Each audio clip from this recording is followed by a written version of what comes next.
Okay, hi everybody. Welcome. Thank you so much for those of you who, well, first of all, should we just have a bit of a round of applause for everybody who's actually finally made it here?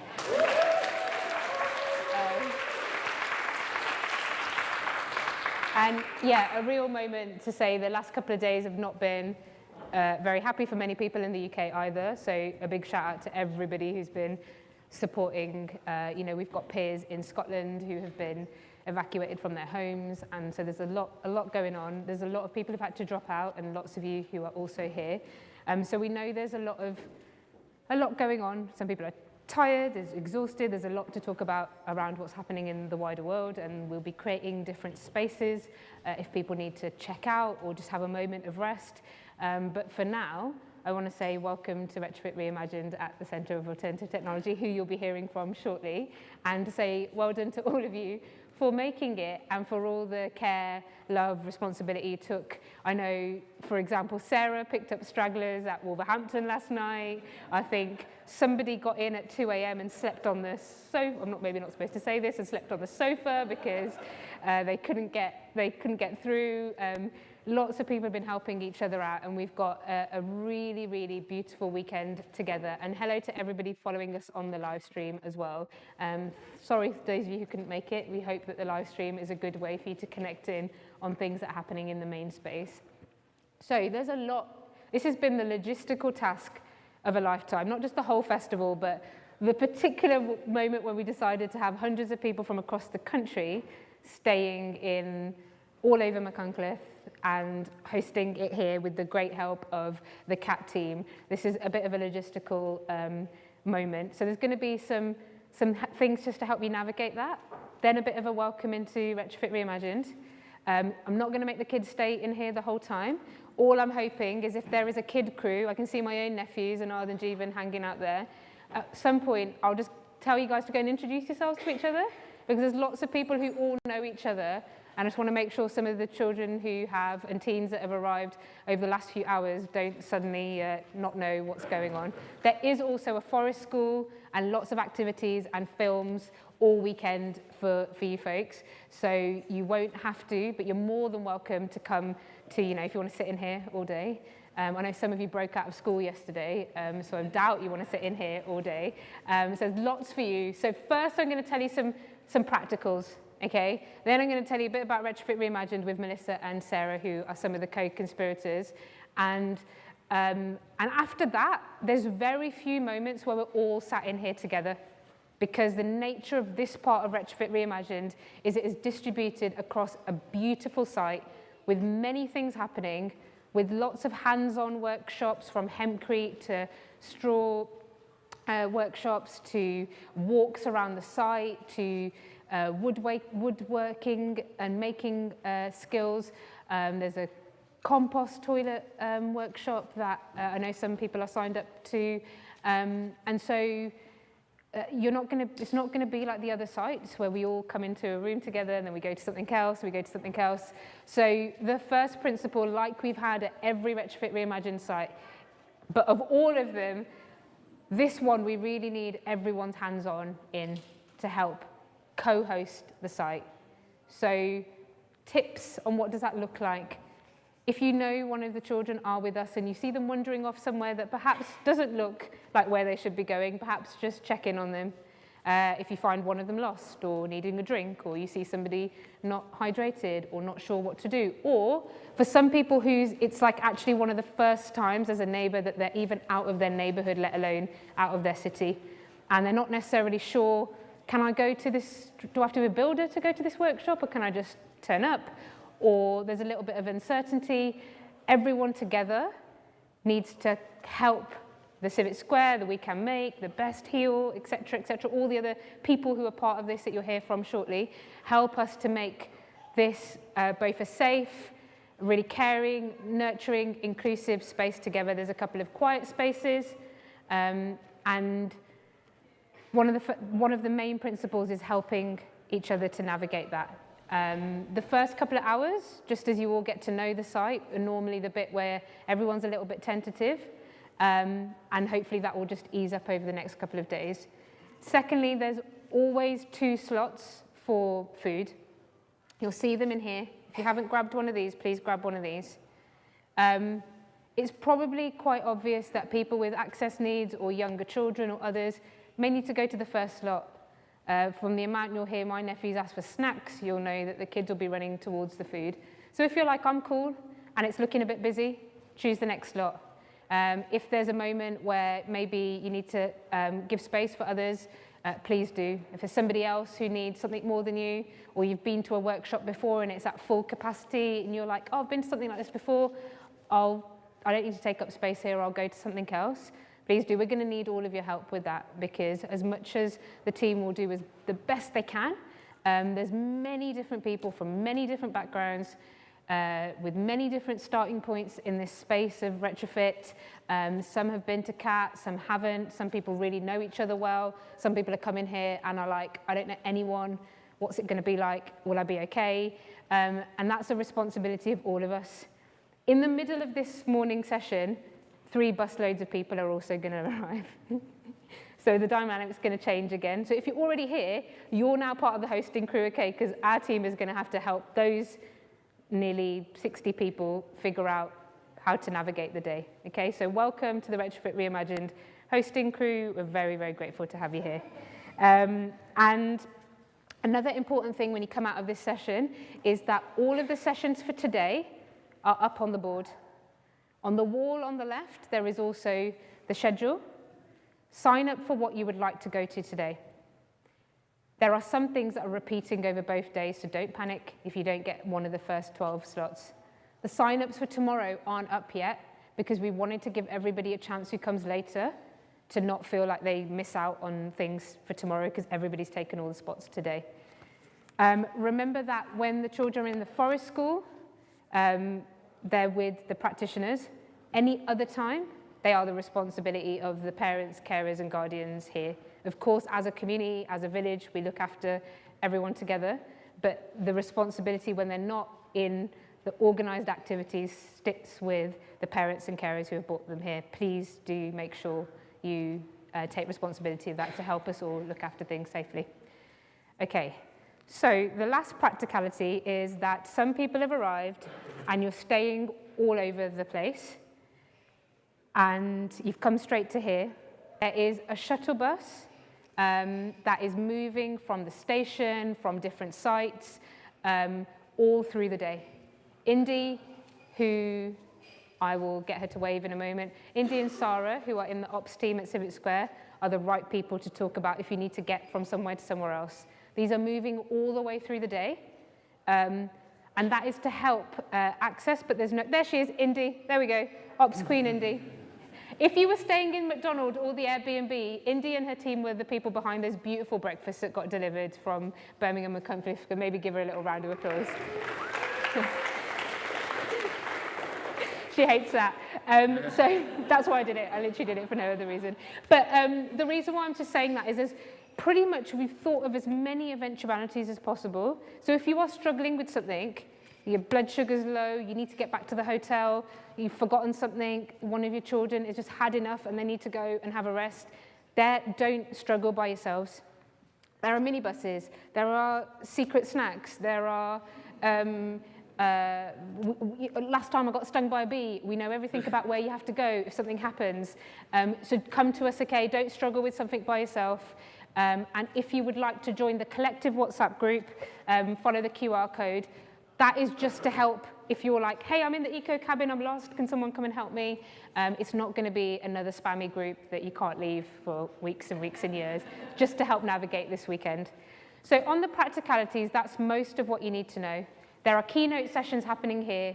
There is a film and a bar and other things happening here tonight. So this is always a space that you can come back to if you don't know how to navigate everything else, but do go and sign up to the sessions over there. And have a wonderful weekend. We're very, very grateful that everybody has made it. Grab one of these and speak to the Civic Square team at any point if you need any help. Okay, hold on. Which one is it? Sorry, just needs to... That was the music. Okay, amazing. Right, so Retrofit Reimagined. We are now at the fourth of sort of 4 main sites and lots of activity that's happened in our neighbourhood based in Ladywood. You're going to hear a little bit from Melissa and Sara, who are 2 of incredibly large and eclectic and slightly bonkers team of people who were like, should we try and do this in lots of different places in a couple of months' time because we think it's really important. And we still have Civic House in Glasgow, and if any of you like to join us in Civic House, please do give us a shout. I'll play you a little trailer that shows you what's happened so far on the trip and what we've been doing. Now, don't worry about all the details here, but the question is, why have we done Retrofit Reimagined? Because 3 years ago, I came across some information where nearly £500 million of a Green Homes grant had gone back to government. And when we uncovered and we asked more about why, people told us that there was a low uptake. Nobody wants to do these things to their homes. We can't get people to do it. And I was, and you know, if you're in our space, social, civic organising, you're like, £500 million to make our homes, streets and neighbourhoods better, and there's low uptake. I don't understand this. Because in the neighbourhood we're in Ladywood, in Birmingham, if you say to people, warmer, safer, cheaper to run homes, in neighbourhoods with cleaner air, better noise pollution, better schools, greener parks, spaces for their children, people are like, yes, of course. If you were to tell someone, would you like to slash your energy bills by half, they'd be like, yeah. Would you like your house to be warmer, less damp, better to be in? Yes. So this idea that there was low uptake was just bonkers. And we won't talk about it lots now because we're going to unpack it over the weekend. But as a team at Civic Square and with our partners at Dark Matter Labs, we're often trying to look under the surface of what's really going on. So we started to realize that this idea of low take-up of retrofit wasn't just people don't want it, there was many different things. This is available in a blog for the geeks, and we can talk about it later, about all the many different factors creating this challenge. But for us, this was really quite bizarre. Now, if we look at this from a perspective of what happens when your house, take it from quite a negative perspective, but what happens when your house is underperforming, it has all these different effects. It has impacts on health, on education, on quality of life, of relationships, of many different layers of things that happen when the home you live in, and we'll hear more about this from Quajo tomorrow, isn't performing as it should. And we know that that can have huge impacts on, many societal challenges. So for us as a community that we're based in a neighborhood and we're really interested about the deep power that exists at the heart of our home streets and neighborhoods, we started to understand that retrofit and starting at the scale of the home would be an incredible place to really think about how we can impact many different challenges. And we recognized that it wasn't just up to us as people.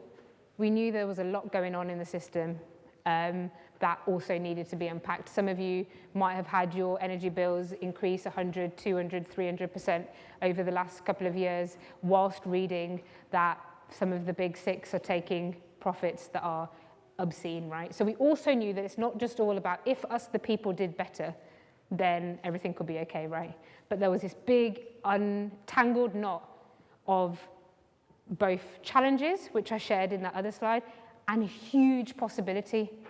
And so from our perspective, when I started to meet people like Sara, and you people like Melissa already, and many others that you'll hear from this weekend, at the heart of Retrofit Reimagined was this premise that don't we need to get more people in the room other than just solar, air source heat pumps, massive government programs, insulation, and the built environment sector. Love all you architects, you know I do, but we need to go beyond that, right? Like, there's a lot of people here who also refer to themselves as recovering architects as well, which you'll probably hear from this weekend, and you'll be hearing from the Just Transition lobby later as well, which Charlie and others are here.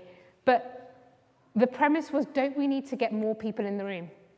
Don't people across many parts of this work, people working on air quality, on green spaces, on natural materials, on noise pollution, on partners like Centric Lab working on neuroscience and democratizing access to communities of the knowledge they have about what's happening in their homes? Don't we need to connect up the built environment with the poets and the artists? Don't we need our kids to be alongside us, learning about all these other possibilities?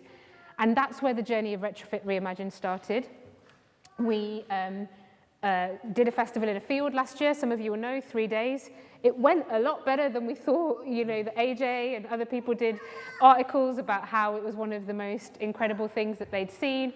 And there was everything from, like I said, poets, artists, communities, our kids, our families, neighbours, those working with community land trusts, those working in the retrofit sector more specifically, students, and so on and so on.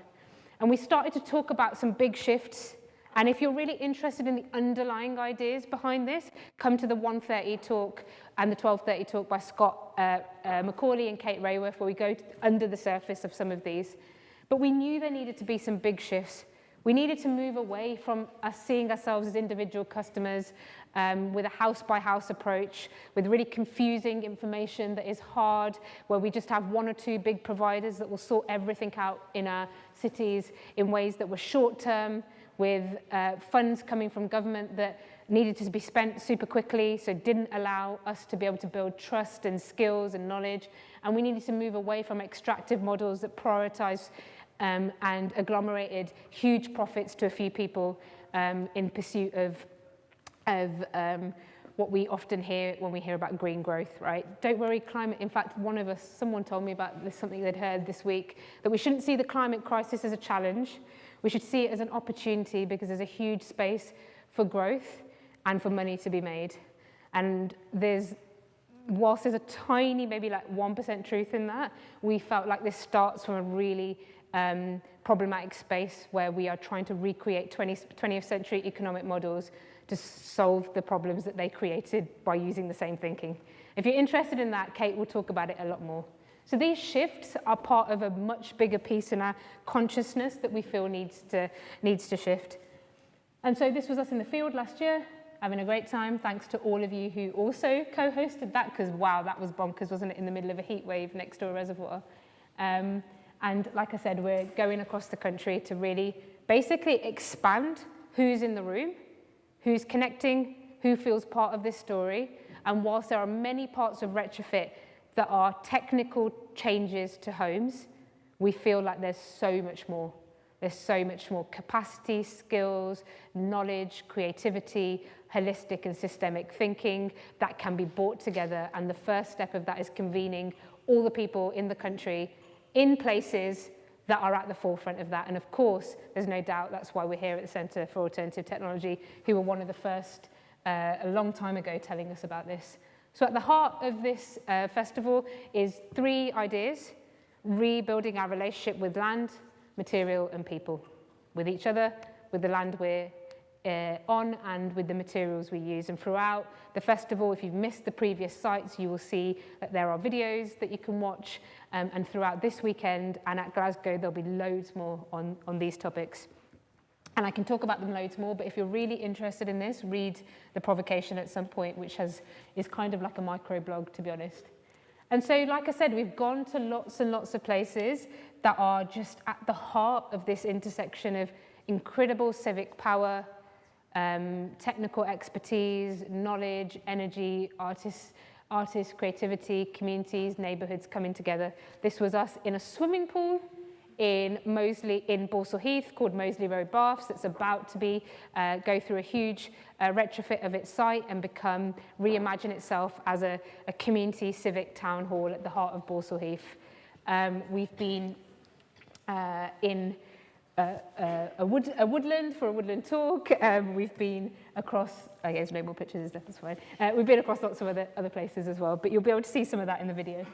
And so, like I said, as well as practically co-hosting, these spaces are, especially in the times we're in, there is a lot that we need to do to look after one another and co-host in a way that is supportive of one another and recognises the many different ideas, people, views, struggles, dreams, trauma, things that people are holding, coexisting in the space together. So there's a couple of principles that we ask you to kind of just follow, and we say thanks to Healing Justice London that have always helped us to continue to develop these.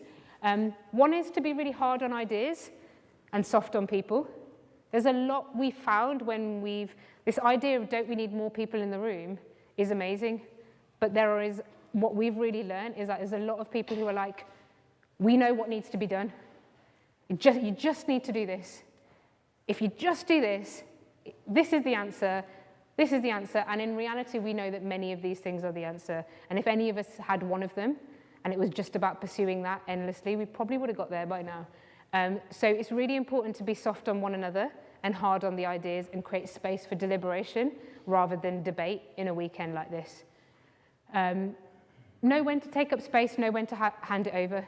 If you're someone that benefits from a lot of privilege and space and is often able to talk and participate quite freely and easily, think about when it's important for you to take up space to support others, to know what to do, and when it's important for you to step back. And if you're someone who's historically marginalized and often is not able to, think about what it means for us to take up space when appropriate, for us to share our knowledges, but also to share with others when we don't feel safe. So we need to create that together, because it isn't just as simple that you bring everyone together and it'll all be lovely. Everybody will feel like they have solutions to hard problems, and that may be true, but we're creating a space together to deliberate on how we actually bring many of those ideas together and take them forward. Please show up as active partners and hosts, not as passive attendees, and really, really look at, and I know this sounds like a contradictory piece with what we're facing at the moment, but look at what it means to really bring joy, fun, and expression, and the capacity for us to grow together as a piece of resistance in times that we're in. If you need to take space out, if you're feeling a bit like, hey, if you're one of the kids and you're like, oh, all the other kids know each other and nobody's introduced me, come to me, man. I'll help you. Come to Sarah, come to Melissa. We've all got some children with us that will help others who've arrived later to participate. But that goes for everyone. If you're feeling a bit like, God, there's no one here that wants to listen to what I've got to say, or I don't even know what to do, come talk to us. We'll suggest some things you can go to, somewhere where you'll be able to get hands-on, and how you're feeling about that. It's really important that the how we do this weekend is as beautiful and thoughtful and values-led as the what we do, and that's a really important principle in Retrofit Reimagined. So this is a moment where I just want to ask Melissa and Sarah. So on the first slide, which I'll go back to, we talked about a big party of people that are part of organising this. And you'll hear a little bit from Kat in a moment. But Sarah and Melissa are from, well, Sarah's got like 7 hats, but I'm going to say best and heel for now, and a bit of ACAN. And Melissa's from We Can Make, and they're both partners of sites we've been to and that we're going to. They're going to share a little bit about why we work together and what their hopes for the weekend are as well. Maybe Melissa go first? Yeah, cool.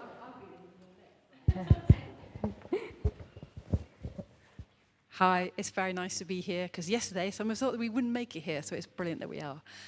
So I'm Melissa, director of We Can Make in Bristol. We're a community land trust, and we've got a little factory, and we make community-led homes using timber and other biomaterials as well. And I just want to say, like, the journey that we've been on as being part of this thing that is Retrofit Reimagined. I went as a punter to that field in Birmingham last year, and now being involved as a kind of co-organizer, co-conspirator. And it's just a kind of little note about the kind of the sense of joy and solidarity that comes from being involved. And I kind of, you sometimes kind of people talk a little bit about kind of the kind of world building power of fungi and kind of mycelium. And, you know, that kind of like underground network of connections and nutrients, like working like a nutrient kind of mutual aid network, invisibly kind of working below the scenes. And then suddenly these beautiful fruiting shrooms pop up in little locations. And that's totally what it feels like to be part of Retrofit Reimagined, as we pop up in Birmingham or Bristol and now in Wales. And it's a kind of a beautiful thing, because making all of those connections and the relationships and making sure that what needs to happen and what needs to get connected, that's all kind of happening. And I think it's just like lean into that. You're all invited. You are all now co-conspirators. You are all now part of that mycelium network, growing things. So it's really important. Chat to each other, share what you're doing. And we're going to grow this thing called Retrofit Reimagined, which is so much more than an event, because this is also the relationships, the tools, and the know-how that we can begin to make stuff happening in our neighborhoods. This is where we're going to grow the sense of permission and the sense of agency, but also the kind of networks and knowledge and resources to make stuff start to happen on the ground. And we can feel that already kind of catalyzing and happening. Shout out to Jazz at the back. We're making it happen in the Null West, aren't we? It's going to be good. And that's all of us. So like everyone's invited, and it's just really nice. So yeah, take care of each other, talk to each other, make sure you kind of talk to people you don't already know. And it's just going to grow and grow and grow. And it's just a sense of when there's a lot of heavy, kind of quite nightmare stuff that's going on in the world, it's also to recognize there's a lot of amazing, incredible, extraordinary stuff as well. And that's where we're going to kind of, this is what this weekend is about, and the rest of what we're trying to do about. So yeah, everyone is invited.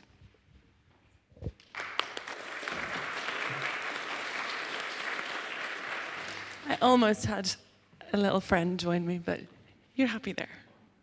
I'm really happy to be part of the mycelium network. I really need to be a mushroom at the moment. Something soft, quiet. That would be nice. My name is Sara, and I am here today, wearing a number of hats, but I am part of a corporate, a community benefit society called HEAL, Home Energy Action Lab, with Sal.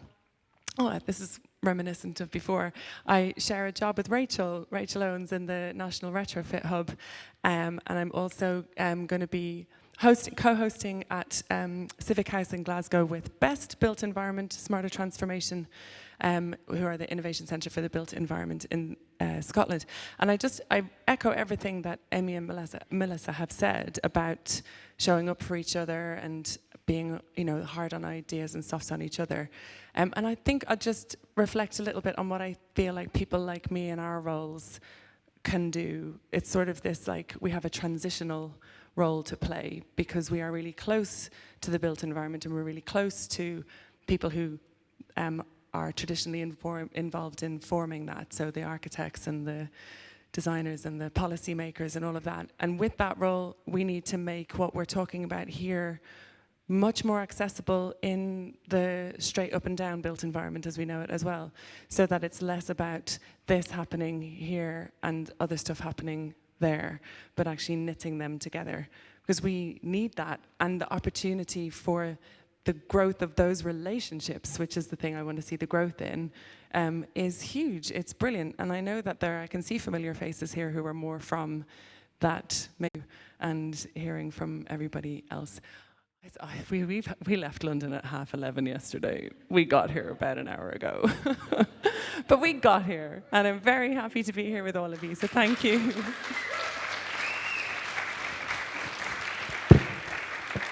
Thank you so much, and you're nearly going to stop hearing from me now, but you'll hear more. The film from We Can Make will be showing during the day. They are co-hosting the Front Garden Retrofit Kits workshop, which you can hear loads more about how magical that's been on the journey so far, and in the neighbourhoods, particularly of Ladywood and Knoll West. And Heel and Sara are also co-hosting and doing lots of different things over the next couple of days. So do connect and look at the programme, which is a great moment to say, oh, let me go, sorry, it's not very professional of me, is it? Okay, go back a minute. Do you want the programme? Yes, please. Yep. So like I said, oh yeah, there it is. That's right there. Yeah, thank you. So like I said, go outside after this, have a look at the programme, pick out what you want to do. Some of the things repeat, stick your names down on things, but also the site is big and there's lots of free spaces. We've put up sheets.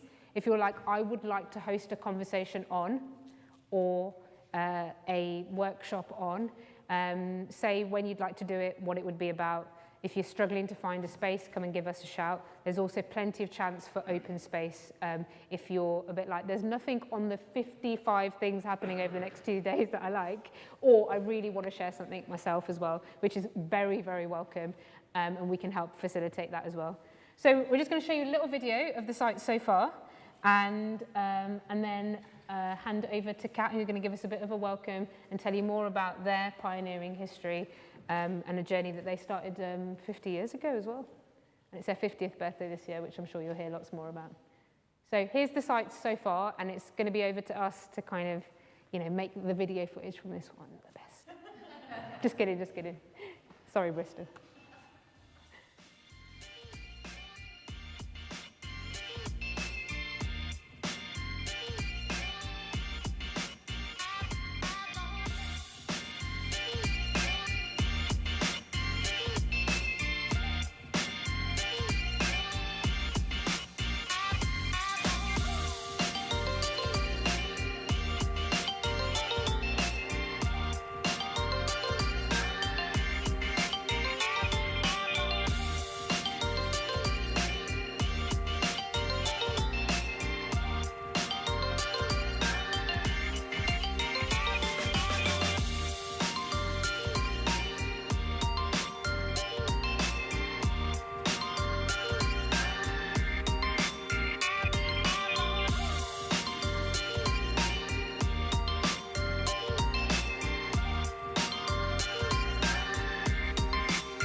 Amazing. So it's over to us now to have an amazing... Thank you to so many neighbours and communities from all of those different sites as well, many of whom are with us, and I've just got note that the buses have arrived. So there will be people from Knoll West, from Ladywood, and from across many different communities organising in the country. And this is a great point for me now to hand over to Eileen from the Centre for Alternative Technology, and to say that it's really exciting for us to be here because over the last 2 years, just based on a random visit that a couple of our team members put together a couple of years ago, when we were like, should we just go and check out what CAT are up to? And we got here, and suddenly it was like, oh, everything that we were sort of missing in terms of practical space, being out of the city, access to knowledge, materials, practitioners for many of our neighbours, started this journey of us building a programme together called Skills for Transition, which has been all about democratising knowledge, skills, ideas in the communities that we're in, and learning much more about the history of a place where some people came together with quite a bold vision about what could happen if our energy and many other transitions in this country were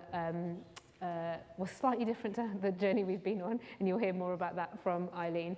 And so it's really exciting for us to be here because there's loads of hands-on things, and for those of us who are in the sort of landlocked inner city will know how much of a privilege it is to be out here, to have the space to play with materials, to understand things can be different, to learn about the journey of a slate quarry that is now a thriving, incredible site. So we're really grateful to be here. It's a beautiful, beautiful place. And like I said, please do give them a warm welcome and also help the team all weekend to host and tidy up and look after the space because they've got a lot going on. But yeah, it's really for me to say that for us at Civic Square, the home street in the neighbourhood isn't just this nice place where communities do things that people ask them their opinion, ignore most of it and get on with what they're doing, with making large-scale decisions for how we tackle our biggest challenges.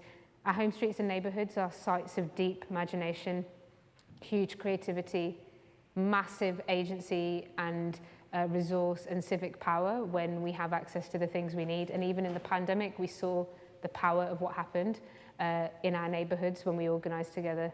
And so we hope that this weekend will be a mixture of many of you coming together, from materials to skills to knowledge to how you're organising, connected with some people, like I said, Sara and Rachel, who are from the National Retrofit Hub and are looking at things from a national scale and really understand how we can come together more imaginatively and with much more collective power and hope. On that note, I'll pass over to Eileen, and thank you so much. Have a great weekend, everyone.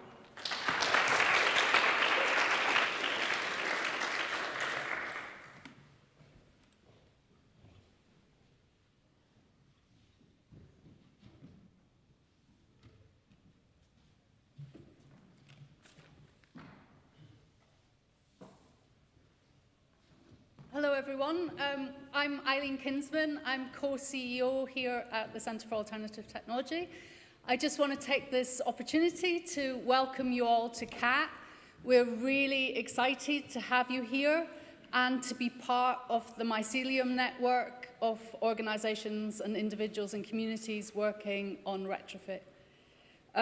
So I'm going to talk a little bit about CAT's history, what we do at the moment, and a little bit about the bigger picture to kind of put retrofit in context of the wider picture. So the Centre for Alternative Technology is a world-leading environmental charity, a world-renowned eco-centre, and one of the foremost providers of postgraduate sustainability education here in the UK. Our vision is a sustainable future for all humanity as part of a thriving natural world. And our mission is to inspire, inform, and enable humanity to respond to the climate and biodiversity emergencies.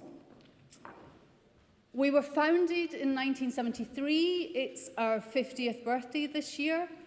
Our founders had a vision to set up a centre and a community that could demonstrate simpler, more sustainable ways of living. We've been pioneers of renewable technologies for 50 years. So we erected the first wind turbine on site in 75, the first hydro in 73, the first completely solar heated building in the United Kingdom in 1974. We produced the first alternative energy strategy for the UK and handed it to Tony Benn as Energy Minister, which most of you in the room are far too young to know who he was. But some of you might, if you're ages with me. So that alternative energy strategy was in 1977. And there's things in it now that we wouldn't agree with, but there's also things in it that we, there's heat pumps in it, for example. So none of these things are new technologies. We've got all the technology that we need.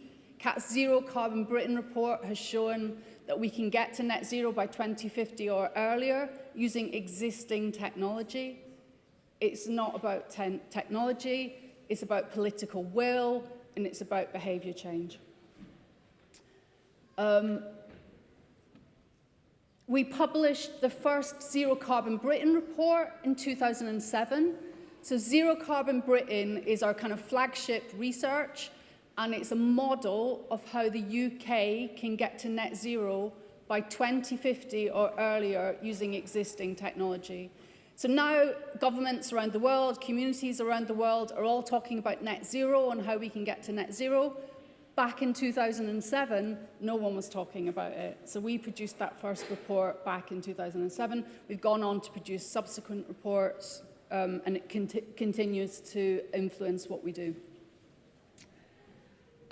So I'm sure all of you know, I don't really have to tell you, but like climate change is causing widespread, rapid and intensifying changes across every region on Earth, threatening lives, livelihoods and the wider natural world, with the world's most vulnerable being most at risk. At 1.5 degrees of warming, we'll see increasing heat waves, longer warm seasons and shorter cold seasons. 2 degrees of warming will result in heat extremes that would more often reach critical tolerance thresholds for agriculture and health. Current policies presently in place around the world are projected to result in about 2.7 degrees of warming above pre-industrial levels this century. And at the same time, we're presiding over a devastating decline in biodiversity, with 1 million plant and animal species threatened with extinction, many within decades. Humanity must reach net zero greenhouse gas emissions as quickly as possible, and to do this in ways that create a healthier, safer, fairer, more sustainable world for all, and which address the widespread destruction of ecosystems and biodiversity loss. This decade is an absolutely critical decade. We need, at a minimum, to halve global greenhouse gas emissions by 2030. At the same time, we've got to adapt our infrastructure and our ways of living to reduce the impacts of now unavoidable levels of climate change and support other countries to do the same, recognising our responsibilities as a long industrialised nation. This will require action at all levels. So it requires action from communities, from individuals, obviously from government. We need the political will and political change. But everybody has got a part to play in addressing the climate and biodiversity emergencies. So our Zero Carbon Britain model is a model of how we can get to net zero in the UK by 2050 or earlier. So first of all, we need to power down. So we need to power down energy demand in buildings and from transport and industry. And we need to power up renewables. And at the same time, we need to transform how we eat, how we use land. And all of this needs to be done in a way that provides multiple co-benefits, including helping us to adapt to climate impacts, restoring biodiversity, improving public health, reducing fuel and food poverty, creating jobs and enhancing well-being. All of CAT's work sits within this broad framework, focusing on measures needed to accelerate this transformation, highlighting the most effective levers for change, and providing people with the skills, knowledge, and inspiration to play their part in building a better future for humanity. We're all about providing people with the skills, giving people with this sense of agency, and making people feel, like all of you in the room, that you actually can make a difference. So we have a graduate school here at CAT. We have 8 different master's degrees in different sustainability subjects. So we started out with a master's in sustainable architecture. We've now got, as well as the architecture, we've got green building, energy use, food and land use, ecology, behaviour change, adaptation, and research methods.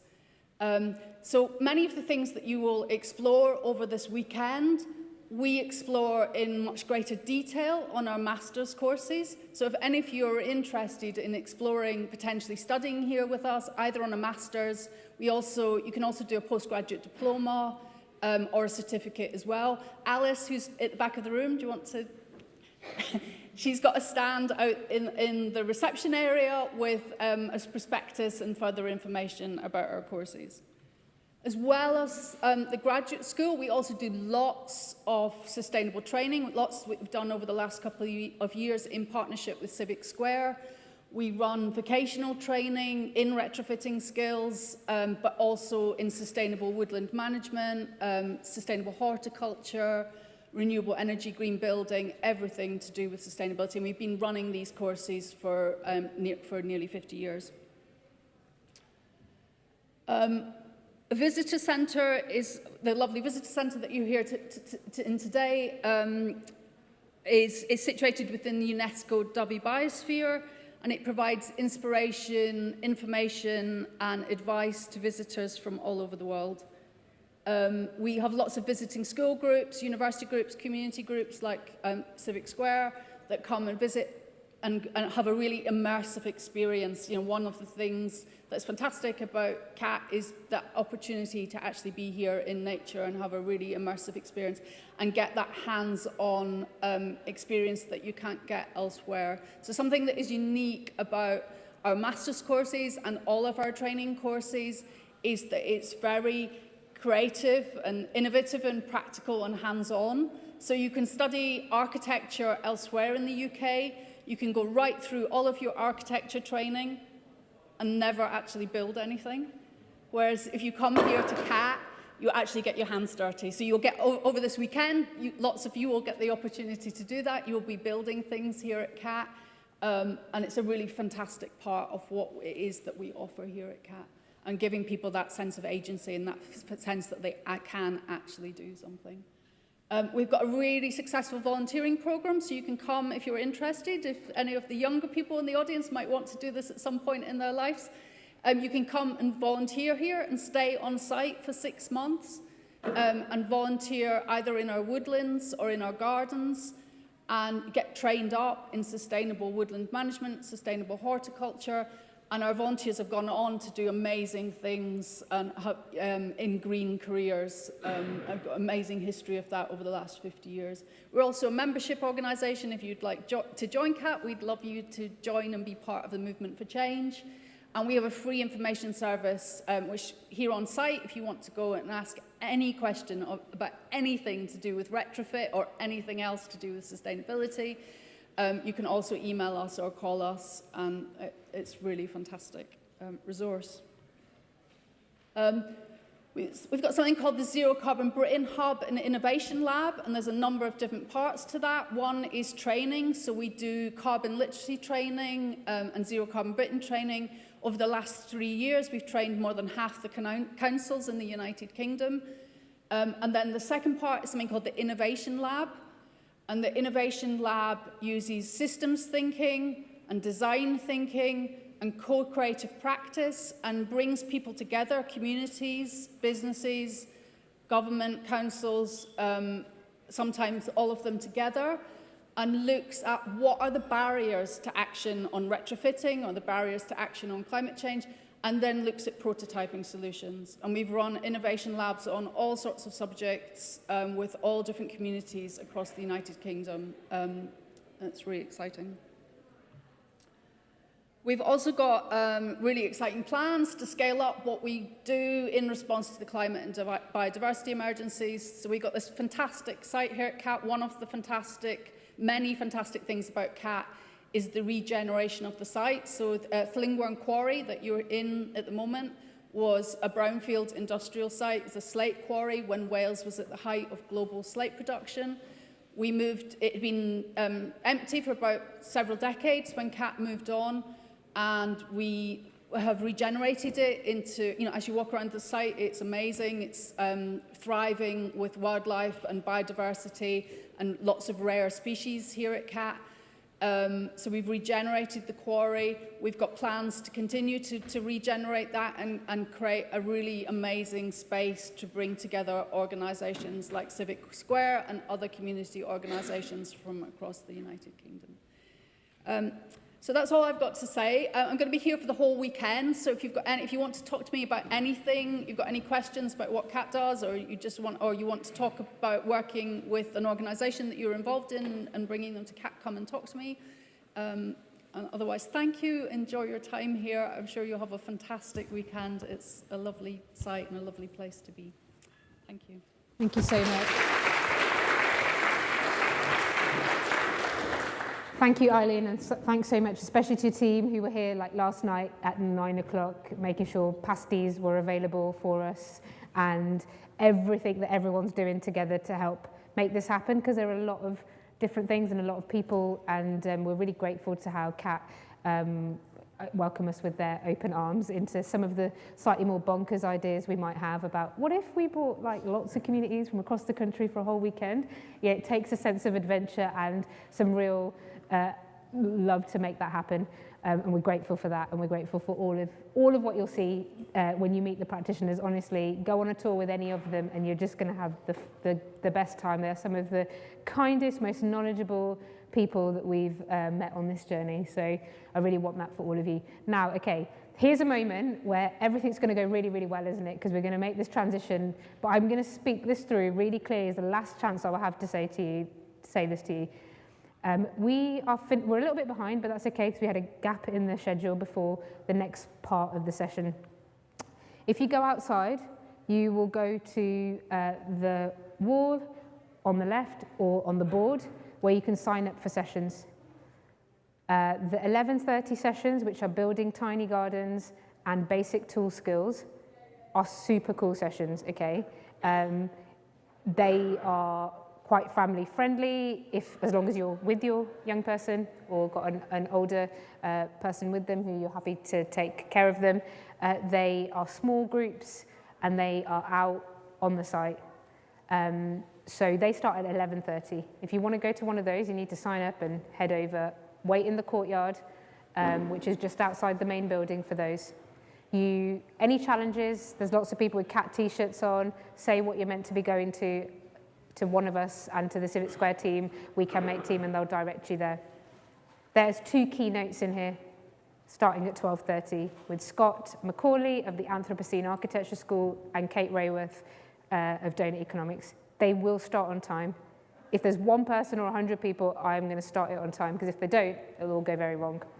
In between all of that, there are lunch sittings. You can go grab your lunch, have your lunch, come over. There isn't this massive gap where everybody goes for lunch and then everybody goes to something else, because there's just way too many of us to do that. So you have to navigate some of that yourself, fortunately and unfortunately, but this hopefully will be a good thing. And finally, there's 4 smaller concurrent sessions with people like Raft, Retrofit Action for Tomorrow, and with others. All of them I've forgotten now because I haven't got the schedule in front of me, but you can see all of that.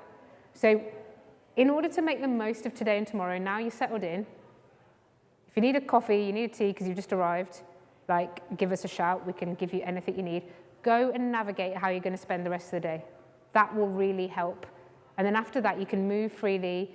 If you're here with, especially slightly older children, as an adventure playground, go and see where it is so you know the things. It's just outside. Ask any one of us. If you've just arrived on the coaches and you would like a recap of the welcome, we've got a half an hour gap in the schedule. I'm happy to do it. Just I'm going to leave it to you, Indy. If coach people want to come in, we'd be delighted to do all of that all over again in here until 12:30. On that note, you are free. Go navigate. Have an amazing time. Look after each other.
Okay, hi. Hopefully the room fills up a bit.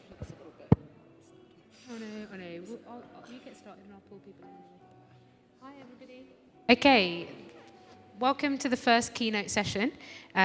We know that some people have just jumped off the bus and have just landed, so but we know there's lots of people who also want to follow along on the live stream. So we're really delighted to have Scott McAulay with us from the Anthropocene Architecture School. Anthropocene Architecture School, one of the co-organisers as well of Retrofit Reimagined, and so Scott will tell you a little bit more about why he's got involved, and probably for me as one of the leading thinkers and doers of our times around the scale of the climate and ecological emergencies we face, both the types of decisions and challenges we need to step up to and some of the ways we can imagine and think about that. So I'm really delighted to hand over to Scott, and thank you for joining us and for making it after the most epic journey from Glasgow yesterday that I think was about 15 hours long or something. So yeah, very, very grateful to welcome you, and I'll hand over.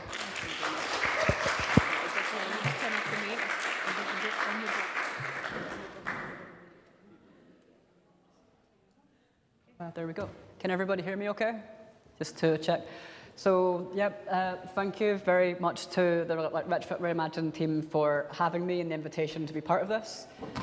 This kind of talk is really going to look at what's underneath the surface of the political landscape that is necessary. We need to retrofit, and what's holding things back, but also from the kind of the psychological side as well. So we're going to look at what is the landscape of things today, and where are the possibilities? Because I'm going to preface everything I say with that we have the technology we need to do everything that's being proposed. Everything you've seen throughout the festival can and should be done at scale and is entirely possible. We can do net zero carbon buildings right now. We can build with carbon.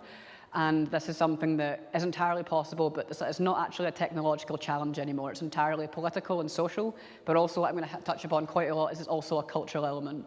So rebellions against Uncare is also going to look at the resistance to this. So there's stories from my home city of people resisting this kind of idea of regeneration, as in wiping things out and starting terra nullius carte blanche. Is then look at unlearning. So I'm going to talk a bit about the education that's received by architecture students and our kind of educational mindset and the limitations of that worldview. And then world building, so the possibilities of what we actually can do right now as well. So I'm just going to open with this quote from Naomi Klein. So this is one that's stuck in my head for about 5 years now. It sums up the situation of where we are and also what's at stake, because it's not just about money, it's not just about carbon, it's not just about energy bills. So this quote from Naomi Klein lays it out really, really clearly. So it just so happens that we are all alive at the last possible moment when changing course can mean saving lives. So it's about the number of lives that we can save by doing what we're doing and by doing it in a way which puts people and life at its heart and soul, not the neoliberal profit motives we've seen for the past 30 years as well. So to introduce myself, this is my I'm very professional slide. It's kind of like a CV, but very image-based. So my kind of background is I practice with a company called Archetype as well. So as well as for the Anthropocene Architecture School, where I do teaching, I hold spaces to take the climate crisis seriously, to connect community groups, political speakers, and to bring in as much as possible, but also the cultural element is becoming a big part of my work. So my work was originally in teaching climate literacy, so I'd be teaching students, practitioners, professionals, occasionally consulting on building regulations, saying what we can do and what we need to be integrating, but it's moved me out into the social as well. But as alongside that, I used to coordinate the climate literacy group of the Architects Climate Action Network. I helped found ACAN Scotland. I'm also one of the co-producers of Scotland's Architecture Fringe, so this is a cultural infrastructure to bring in more to the built environment discussion. But also I'm an active member of Living Rent, so Scotland's tenants union. So lots of my work is not just in the built environment side, it's supporting people and taking action and mobilising and organising as tenants, because retrofit is not just a homeowner problem, because if we just focus on homeowners, we're cutting out everyone renting. So it's about power. Retrofit's not just about technology, it's not about money, it's a power problem. So that was a professional slide, but this is how I got to their slide. So this is the first ever drawing published by the RIBA Journal of Civil Disobedience in its history. So this was published in 2019. This was Extinction Rebellion Scotland put a purple boat into the city centre and activated a space to be used as like a carnival and taking the climate crisis seriously. So we had speakers, we had music, we had food, we had well-being, we had education, but also very powerfully, we had a ceilidh on the road in Scotland in the middle of summer. And it's just that kind of what we need to be doing is not just creating net zero carbon buildings, but we need to experience the future before we get there. We can create moments that are revolutionary moments, as described by Matt Haven, who's a Nova Scotian-based academic who runs the Radical Imagination Project. So I didn't just go straight into traditional architecture. When I graduated, I went straight into doing more direct action and more community organising than I did any form of architectural practice. And that's informed everything up to where I got to today. So the Anthropocene Architecture School was originally supposed to be a bit of a joke. It was a one-off provocation to the architectural profession on 2019's Architecture Fringe. But as I issued the provocation that our education system as delivered today is obsolete in the face of climate breakdown, nobody disagreed. There was no kickback, there was no anger, there was just, we fully understand this, but what do we do about it now? We haven't had the space to speak about it. At the first ever event I had a computer game designer who runs simulations for delegates at the COP process, who the word Anthropocene is a really good icebreaker because it's not green, it's not eco, it's not sustainable. It's talking about geological time and the fact that human beings have impacted the world in such a large degree that we are on par with geological events now. But we've done that in the space of 200 to 300 years. So the Anthropocene Architecture School kind of fuses climate literacy with and the radical imagination with spatial justice. So it's not just about teaching about technical solutions, it's recognizing that the social implications of everything that we design, build and retrofit as well. And this is the state of architectural education in 2022 as well. So when I was in the architectural education system, I was not taught to design sustainable buildings in the last 10 years. So I had to fight and struggle against that to do anything that I thought was valuable and worthwhile. But even last year, 1 in 8 students surveyed have never done a retrofit project in their entire time at university. So that means that 1 in 8 architects are practicing as of when in 2020 there started to be a bit of an upsurge in the education system. But if we go back in time further than that, it's more than 1 in 8. So we've got generations upon generations of architects who've graduated with never doing a retrofit project. And that's not to blame them, that is the system that they were educated in, that's the system that we teach in. Endlessly building anew is seen as much more desirable than working with what's already standing up. But lots of the work that I'm doing is trying to talk about that idea of stewardship in the built environment that we want to kind of get back to. So when kind of launching the school, I wasn't totally sure how do you like introduce a school to the world when you don't have a building and you don't have money and you aren't really kind of well known in architectural spaces in the slightest. So I used the curation of a library to kind of introduce resources to students that are now used by multiple universities around the world. And this was just pulling upon all these different resources and books and films that I had been introduced to by people all across Europe and otherwise, that just to show what's already existing, because we have all the solutions already. We don't need to be reinventing the wheel, we don't need to start over. And this generated conversations across the UK, and I had people reaching out to me from Canada, Australia, further afield. Nobody had just taken all this and put it somewhere readily accessible that you could access on your phone immediately. And this was just the kind of starting of pulling together those resources that I use in teaching and to kind of support a system that's failing people openly. But the Anthropocene Architecture School now started in the top left as the oldest Victorian music hall in the world, still standing today, the Britannia Panopticon. So if I was going to theatrically launch a school of architecture, it had to be supporting the restoration of a building. And then I've done Scotland's first ever People's Assembly on climate and housing justice, so that's your top right-hand side, where we had trade unions, tenants unions, architects, we had the public, we had people from the cultural sector. We had never had a People's Assembly talking about housing and climate at the same time. And it wasn't very hard to do. It's like, it can be explained to someone in about 10 minutes. But then I also have taught on the Wynford estate. So some students from Sheffield wanted to learn about spatial justice. So I reached out to the Wynford Residents' Union and asked, would you be comfortable in me bringing students and teaching them using your story and your example as a case study? So myself and Carmen Lean, who you'll hear from at Reimagined in Glasgow, so we should definitely come for that, gave a talk as we walked through the estate to use these buildings as an example of how the kind of systemic neglect of our social housing stock has impacted to people living in worse and worse areas, but also when talking about climate literacy, how these buildings are a possibility for a just transition. So we have the solutions to retrofit buildings like this, but it's also the scale of it is beyond dreamlike, which is really exciting as well. In the middle, in the I Promise I'm Mildly Professional, was me taking part in a panel at EU Sustainable Energy Week in Brussels this year, where we're talking about where energy efficiency and retrofit fits into the kind of the wider just transition agenda for the European Union. And then the bottom right-hand side was just 2 weeks ago when I did an event with Creative Carbon Scotland linking the cultural sector with the retrofit environment in Scotland. So all the work that I do is about creating these spaces for people to overlap and to create opportunities for future possibilities. And all of these are working as an infrastructure. So the Anthropocene Architecture School does not have a building, there is no money, there is no wealth, there are no student fees, but at the same time, it's an infrastructure for making things happen around that. But also, this is always tied in as well to some of the work I do with Living Rent, was helping to develop their Just Transition for Tenants campaign. So there's a proposal in Scotland to link rent controls to energy efficiency, which would mean that if we do this, it would be a political lever that has never been pulled in history before.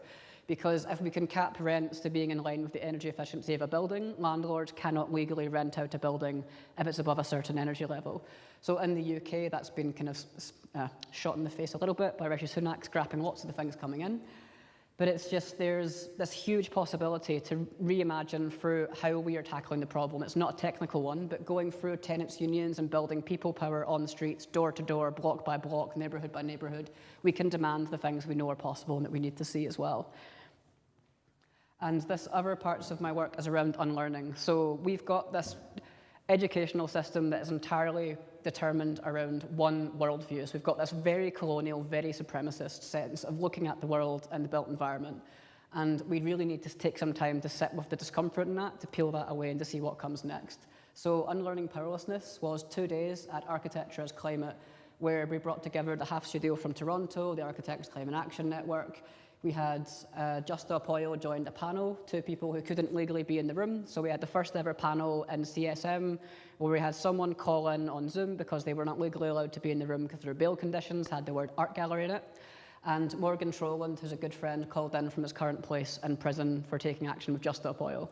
So the work that I do is bridging all of these spaces because I've been in most of these spaces as well. And it's bringing all that into a place that other people can engage with them and we can push them further. But also other work I do with the Architecture Fringe is talking about the more radical side of how we got to where we are in Glasgow. So Glasgow has this beautifully rich history of community infrastructure that was all descended from occupations, direct action, mutual aid.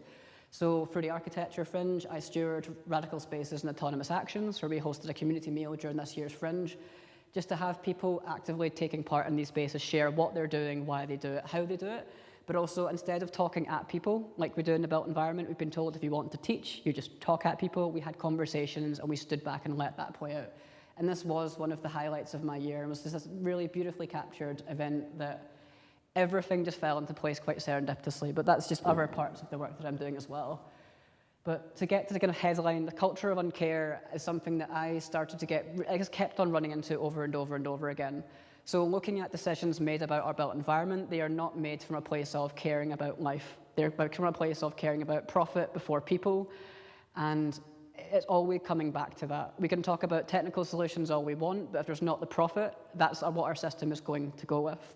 So Sally Weintraub is a climate psychologist who uses the phrase climate of Uncare in her book. It was all about looking at the kind of the neoliberal side of where that came from. So when we start peeling this back and looking at where it came from and how it's playing out in the world all around us, it helps us organize in different ways because we need to sit with the discomfort of why things are happening before we can start taking action on them, because otherwise it's reactionary without the full context of where we are.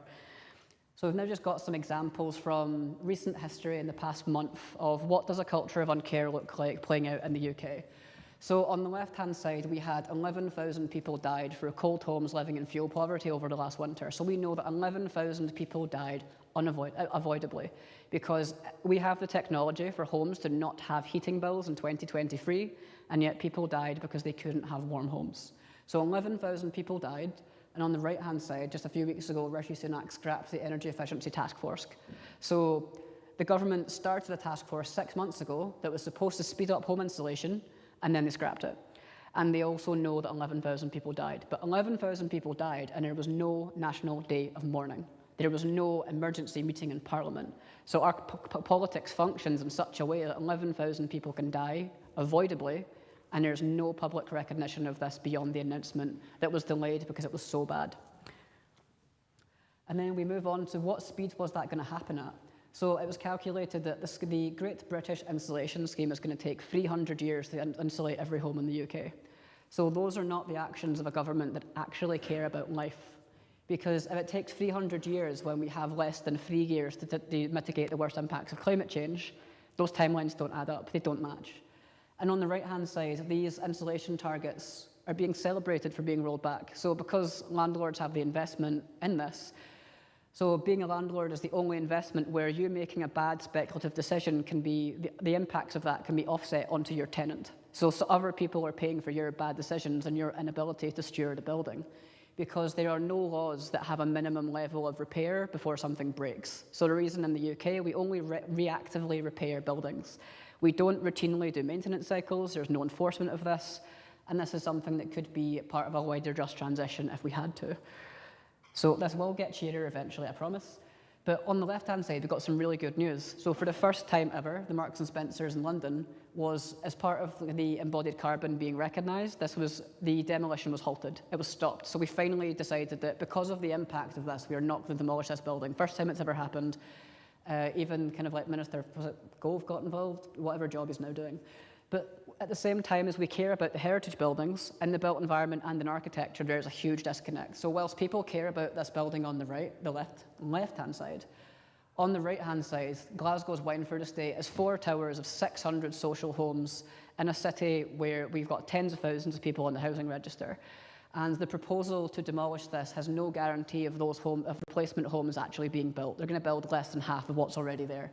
But at the same time, there's very, very, very little solidarity from the built environment sector, from the climate movement nationally. Locally, there's a huge amount, but at the same time, we don't get headlines in journals every week on what's happening in the Wynford, even though it is essentially social cleansing happening before our eyes in the name of regeneration. But in some very good news, because of it turns out there was no ecological impact survey carried out on this demolition proposal, so it's now been halted. So this community mobilised, resisted, said no, and have stopped the demolition of these buildings being able to happen, which is a very, very good news story. But 3 days after it was deemed illegal to knock these buildings down, there was a almost very likely made-up new tenants union made with the developer. So it's astroturfing, greenwashing. It's really using the language of community organising to excuse and to whitewash what is actually happening.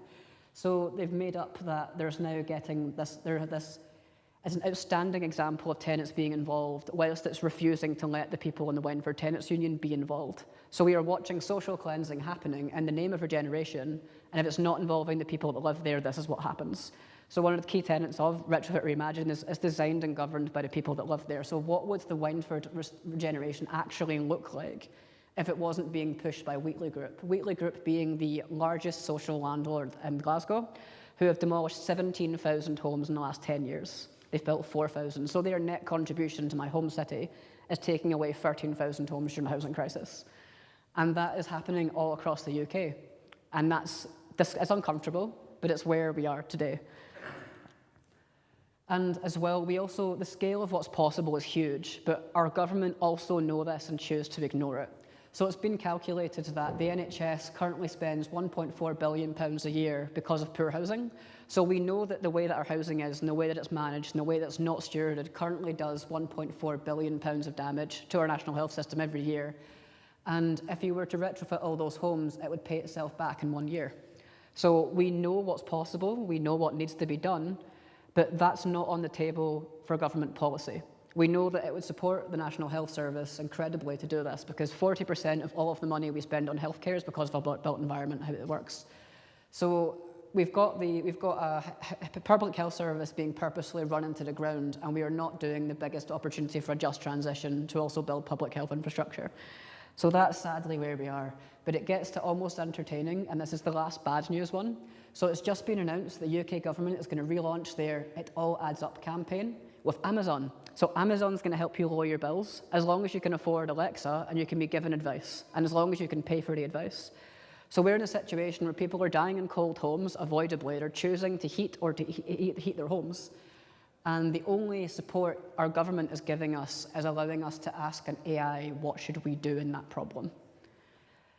So that's where we are. It's almost comical, but this is the state of our government's policy on housing. And that is how bad it is. And that's not a headline. There's no public outcry. You've not got kind of Good Morning Britain losing their shit about this. They'll lose their shit about a protest. They won't lose their shit about the government referring to Amazon for advice for your home that is too cold for you to live in. But also to kind of keep on going on that picture of what does our housing actually look like. So we're going to put that into some context. So 8% of every single home in England was affected by the worries from post-Grenfell. So post-Grenfell, we found out 8% of the country had fire risks of some regard that hadn't been properly looked at. And what does that look like kind of graphically? So every single one of these rectangles on the screen is 20,000 flats affected by the Grenfell Tower disaster and what we have seen happening as a result of that. So that means 4.2 million people were affected, and there's not mass public outcry. And if we keep on going, and what's actually been done about that in the past half a decade? So in the past half a decade, our government has encouraged the fixing of 32,000 out of 2.3 million flats. So they've had years on end, and almost nothing has happened. And we know what's possible. We know how to fix the problem. It's not a technical problem. For every single building that ever goes in for planning, we know the specification. So any suggestion that we don't know how bad the problem is an outright lie that's being repeated in newspapers. And also, there are still 342,000 flats that are still dangerous to the extent of Grenfell Tower. So Grenfell Tower is not an outlier. It's just what happens when that falls through to the inevitable outcome of not caring for buildings. And this is what Conservative Party policy and neoliberalism looks like on our housing system. There are still 342,000 flats that are a massive fire risk. And there's no emergency action in Parliament, there's no emergency meetings. I'd say that's an emergency. Your politicians don't. The people we elect don't think that's worth taking time for. But there's this incredible book that is incredibly hard to read, but it's everyone working in the built environment should read Show Me the Bodies, How We Let Grenfell Happen by Peter Apps. Show Me the Bodies was a quote allegedly used multiple times by one of our government ministers when asked when they were going to act on fire regulation. So I'll just read this one kind of excerpt because it's very, very powerful for where we are in the time of a climate crisis. So, the world is getting hotter. Hot summer days provide perfect condition for fires. There will be more to come, and despite everything we have seen and all the suffering at Grenfell Tower, it remains entirely possible that we will once more witness the terrifying sight of a building consumed by fire with people trapped inside. Government officials are alleged to have said, "Show me the bodies." They have seen them now, and still we have not changed. I would prefix that and say it's not we, it's our government. If it was up to communities, that would have changed the second Grenfell happened. But it's not, because the people we have elected have not made safeguarding our lives a priority. And where we are today in terms of climate change, more cheery topics, is when we look at how people are going to be affected just in the next kind of 20 years, it's radically different for how old you are. So most of our politicians are not representative of us in age and demographics, where in the slightest. So the people making the decisions that are going to impact people for the next few hundred years are not going to see the outcome of that. But that's just the IPCC report. But to pull it into the built environment, and why do I focus my work on the built environment as a source of climate action? It's because 38% of all the global emissions we have come from the built environment and the operation of buildings. 1/3 of all the energy we use on the planet is used in buildings. We can save 40 to 70% of all the energy that we use as a civilization through energy efficiency. So we could drive that down in a year. But again, that's not on the table because we're being forced to look at energy generation rather than demand reduction. But there's also a really great thing. So this was part of the Architects Declare Practice Guide, and it shows how much impact do you have as an architect on the climate crisis. So in the UK, your average person has a carbon footprint of about 12.7 tonnes. That's actually about 3 times higher than global average and 6 times higher than the global average that we need to stay below 1.5 degrees. So we are currently 6 times over budget of our fair share. But as an architect, for every large project you do, you have the opportunity to reduce 2,500 tonnes of CO2 for every single project you do above a certain size. So if you work on one project of that size a year, you have an 196 times bigger opportunity to reduce carbon emissions than you do by tweaking your diet. And that's huge, but that's not taught in architectural education. Architecturally, I managed to go for architecture school and have climate change mentioned 3 times, one of them being sea levels are rising and there's no point. And that was in the past 10 years. So that's the kind of attitudes of our educators as well. So now we're going to get into kind of like my own why and talk about agency a little bit. So this is the view from the first ever building that I worked on. This is Le Contamine Montjoly. Alex Sparrow was currently teaching people to build a hempcrete. Before I went to build this hempcrete chalet, Alex taught me and introduced me to the couple doing it. But in being on this building site, I saw how you can organize construction to be very regenerative. So everyone was teaching someone else. We had meals together on site. We spent time together after the site. We had dinner together from people from different countries. We went for hikes. But at the same time, the way this was organized was a giant educational endeavor. This building was a classroom for dozens of people that I've met since have learned through this building. So that was building number 1 that I ever worked on. Building number 2 was a straw bale barn on an organic food farm. So I was playing to kind of cliches a little bit. But David Copeland on the left, Chris Hawker on the right were from Hockland Ecological Construction. So I was being taught how to build with straw. So we can use building materials like straw to sequester carbon, and it's far healthier and less toxins in it as well.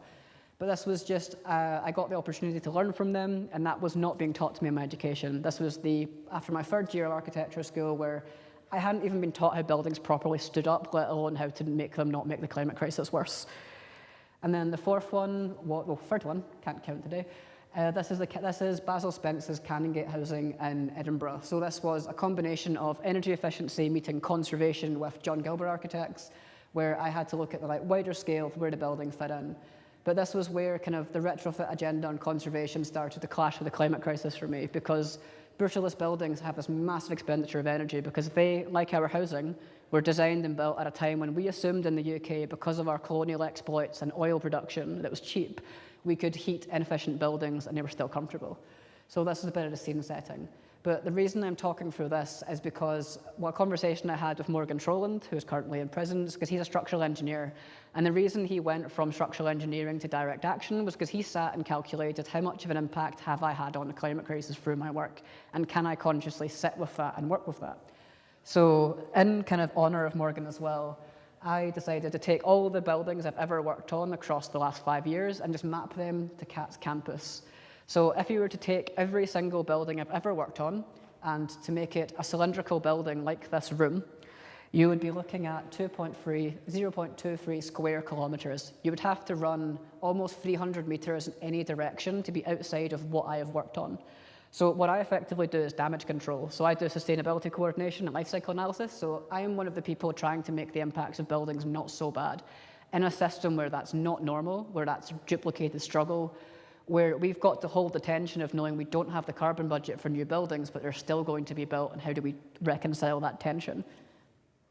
So some teaching I did took that idea of agency and applied it for the Manchester School of Architecture. So this was part of Some Kind of Nature. So for Some Kind of Nature, they had a cross-atelier studio where you had landscape architecture students, Masters of Architecture students, and Bachelor of Architecture students all working around a different theme about integrating non-human life into the built environment. So for this, I was invited to talk about activism and provocation. So I said, I'm only going to do this on the condition I can talk about personal agency, because I think your students need to be more involved beyond the studio as well. So for this, I walked students through when have cities in the built environment been changed not by political decisions, but by public action? So the reason that Amsterdam is a bike-friendly city is not because a politician got elected and decided he wanted to be bike-friendly. It was because there was mass protests and die-ins. So theatrically, people flooded roads for what translated almost as the Stop Murdering Our Children campaign, because there were so many fatalities from cars. So we have had incredibly popular policy adopted because people have resisted and refused to let things continue in that certain way. So for these students, we had 7 different students, very radically different backgrounds and approaches, and they mapped out where they thought they had agency. So for this, we kind of went through kind of tangible circles of influence. So we had a few discussions about how much power do you think you have in your personal life? What can you change? We then moved into what about your immediate family and your community? Like how much sway do you think you can have in pushing for climate action in your kind of immediate family, socially?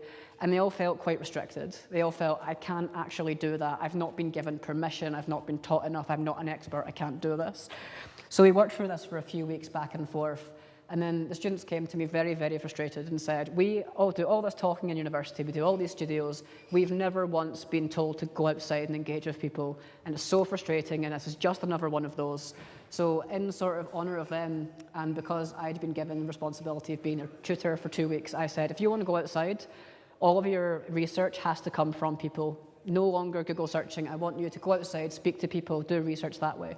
So they literally went outside, did interviews with people on the street, engaged with people, put stuff online, did surveys, and pulled together this incredible document just looking at what should be shaping their home city, what isn't, what should be coming in. And they had all these different conversations with people they went and did. They even came back with graphs, plotting out what worked, what didn't work, pulling out quotes, and really just delving into why can they not change their home city, what's lying under the surface that's stopping that. And then we had this really beautiful piece here. So this is demonstrating that in 2 weeks, with minimal budget, minimal resources, 7 students felt they had radically more power and agency than they did 2 weeks before, just by giving them the space to do that. So we had all these different reasons and discussions. It's transformed what they want to do in architecture. And that's not because I did it. It's literally because I gave them the space to engage and to use their imagination. And I also brought in kind of things about the radical imagination, asking what does 2030 look like to you when we've actually met all these things? And the answers were very, very profound. It wasn't, we have green walls everywhere, we have green roofs. It was actually, we're living more collectively like I did back home. We've moved back in with my kind of aunts and uncles, and the family lives together. Co-housing is now a thing. Others came back and just said, we have slowed down. I'm only working for 3 days. We are not building endlessly. So utopia does not have to be steampunk. Utopia can actually be slowed down to live in time of the seasons. But there's also, this is a great one for showing what's possible. So the further up to this side is the more energy inefficient and the higher the space heating demand of the UK's housing stock is. So it's actually pretty shit. It's pretty terrible. So the lower this number, the better it is. So it's been possible since the 1990s to build new housing that has this kind of, we call them units, so a unit of 15. So 15 is what's been possible since the 1990s. In 2023, the typical new build is between 80 and 90. So it's 5 to 6 times worse than what's possible, and there's no political outcry, there's no political will to upgrade those building regulations, which is one of the easiest ones we have to tackle the climate crisis. But every single building that's up here is 28 million homes that need to be retrofitted. So we have so many things that need to be done, and yet we are not taking that opportunity or starting to act on it in the UK. And then 50,000 buildings every single year are what we demolish in the UK. So every single 10 minutes, on average, we lose a building in the UK that could be retrofitted and could be used for another purpose. So that's this real appetite for demolition that's pushed by policy, that's encouraged by developers. And it gets worse because only 1% of building components that go into buildings in Northwest Europe are recycled. So 99% of what we put into buildings is going to go to landfill under today's system, under today's politics. So that's there's no system in this that's broken. The system is designed to work like that. And then this is the slide I would really like people to take home and away. So around 2026, the EU 27 and UK construction sector is going to exceed its 1.5 degrees carbon budget. So every single building that we build after 2026, every single bit of retrofit work we do is actually, it's colonization again. It's looting and stealing from countries that need that carbon budget. And we've got the technology to not do this. But the way that our housing targets are going and the way that we're being pushed, we are going to exceed that and we're going to take from the rest of the world again. And this has not been a single headline in any journal and anything about the industry. The industry know this and nothing is changing whatsoever. So we've been given a warning, and this is a more dire warning than the 2018 special report on 1.5 degrees, but there's no action. There is no discussion in the EU about stopping building because we need to build less. We need to see degrowth in the construction sector. And we're going to surpass the 2-degree carbon budget in 2030. So we know what to do. We've got the capability, and we've been given the warnings. Like we've been given the trajectory we're on, and we're still just running at it head first. But the great thing is when you look at kind of the work of Catherine Trebek and their co-author of The Economy of Arrival, there are all these different potential points for intervention that we don't talk about in the built environment sector. So in the work that I do in teaching is opening up spaces for students to identify where they can take action that actually affects people's behaviour. Because when it comes to shifting behaviour, the only factor we can affect is how information is presented. So how we present information, how we slant it, how we project it has a massive impact. But also creating new norms that are social, economic and cultural have a very big impact as well. But even more significant is creating the environments and infrastructures for people to imagine the future differently. So things like Retrofit, Reimagined. So every single exhibition an architecture school does should be modelling what's possible. And that's something they've got the resources to be doing from tomorrow. But we just don't have any of those yet.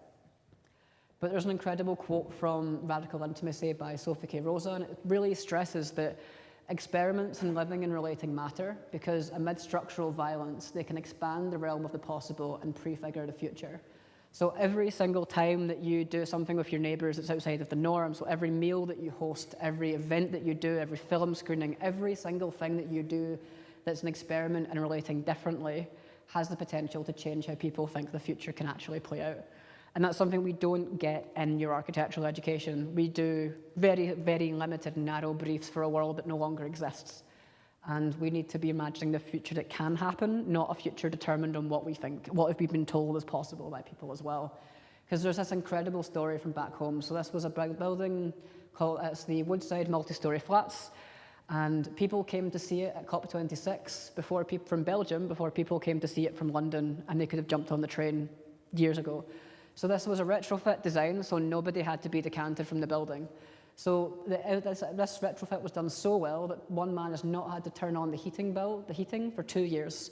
So we have the capability and the technology for every single high-rise block of flats designed in the 1960s to not have to turn the heating on. And we're not doing it.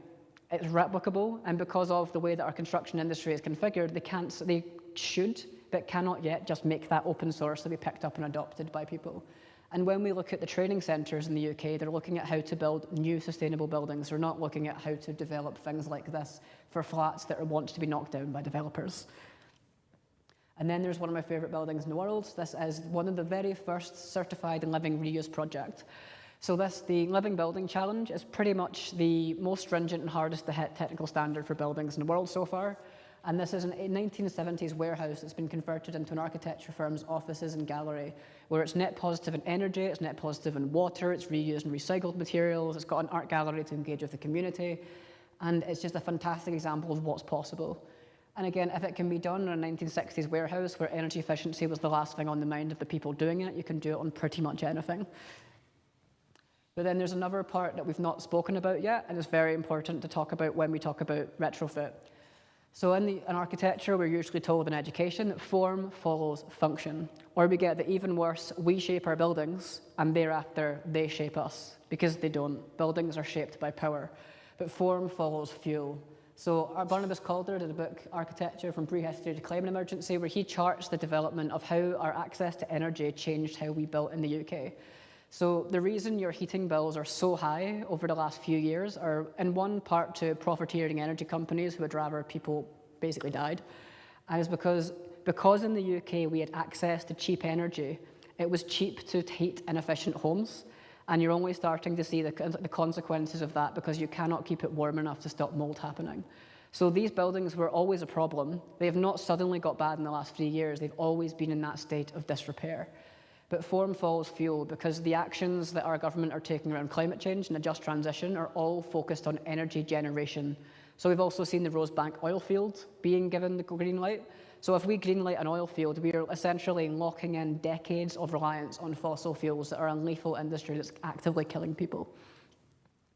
But we get to some of the good news. So it was worked out in 2020 by the Passive House Trust. How ambitious do we have to be to hit our net zero target in 2050? So what was very different about the calculation was instead of looking at an industry not designed for retrofit, they said, what size does the industry need to be to meet our demand? So in 2020, we had to be retrofitting one home every 35 seconds, and we needed to have 2 million people employed in the industry. So in 2020, we had 135,000. So the industry was about 10 times too small. But at the same time, those were the numbers in 2020. So we needed to employ half the number of people currently employed by the NHS. But when you take those numbers and you apply them to as an opportunity, so in the UK, we've got 26,000 people directly employed by oil and gas industry. So for every one job in oil and gas, there are 3 jobs in clean energy that are potential jobs. But for every one job in oil and gas, we have 77 jobs that needs to be done in domestic retrofit. So that's not public buildings, that is not non-domestic buildings. So we need to be hiring 2 million people at least based on the numbers when we've not done it properly yet. So every time we're told we cannot phase out oil and gas because we need the jobs, that is categorically untrue. So for every one person in the oil and gas industry could theoretically choose between 77 different jobs. And those skills are transferable. So we do need the just transition to be worker-led, so we do need to be seeing where are jobs in the oil and gas industry applicable to engineering and buildings. And just for a bit of a pause, this was an intentional blank slide to shut myself up. But we know what's possible, so I'd like to invite everyone to just take kind of 2 minutes, and I want you to imagine a future in which the home you're currently living in meets all of your needs. So what is your Monday morning like when you wake up in a home that meets your needs, where you don't have an energy bill, where the just transition that we know we need to see has started in our homes, on our streets, and in our neighbourhoods? So I'm going to stop monologuing for about 2 minutes, and those give everyone a little bit of time.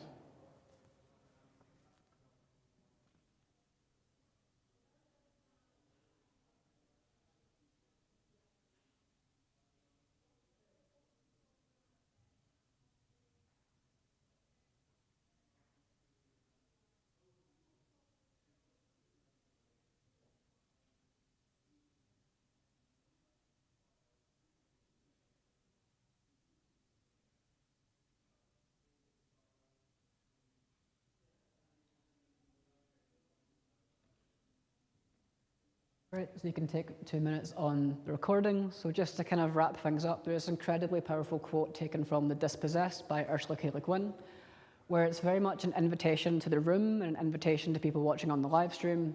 And it's that when we're looking at our agency and the action that we're taking, it's not going to happen beyond us. We are the people. There is nobody coming to save us from government. There is not going to be just a law passed in the next year that's going to sort all of this. This has to come from people. This has to come from our neighbourhoods. This has to happen street by street and block by block. But this kind of quote was really said succinctly, and it's CIVIC as the kind of protagonist and The Dispossessed. And it's, you cannot buy the revolution, you cannot make the revolution, you can only be the revolution. It is in your spirit or it is nowhere. And in the spirit of that, I would like you to find someone in the room you have not spoken to yet, and I want you to talk about what you thought about when you closed your eyes.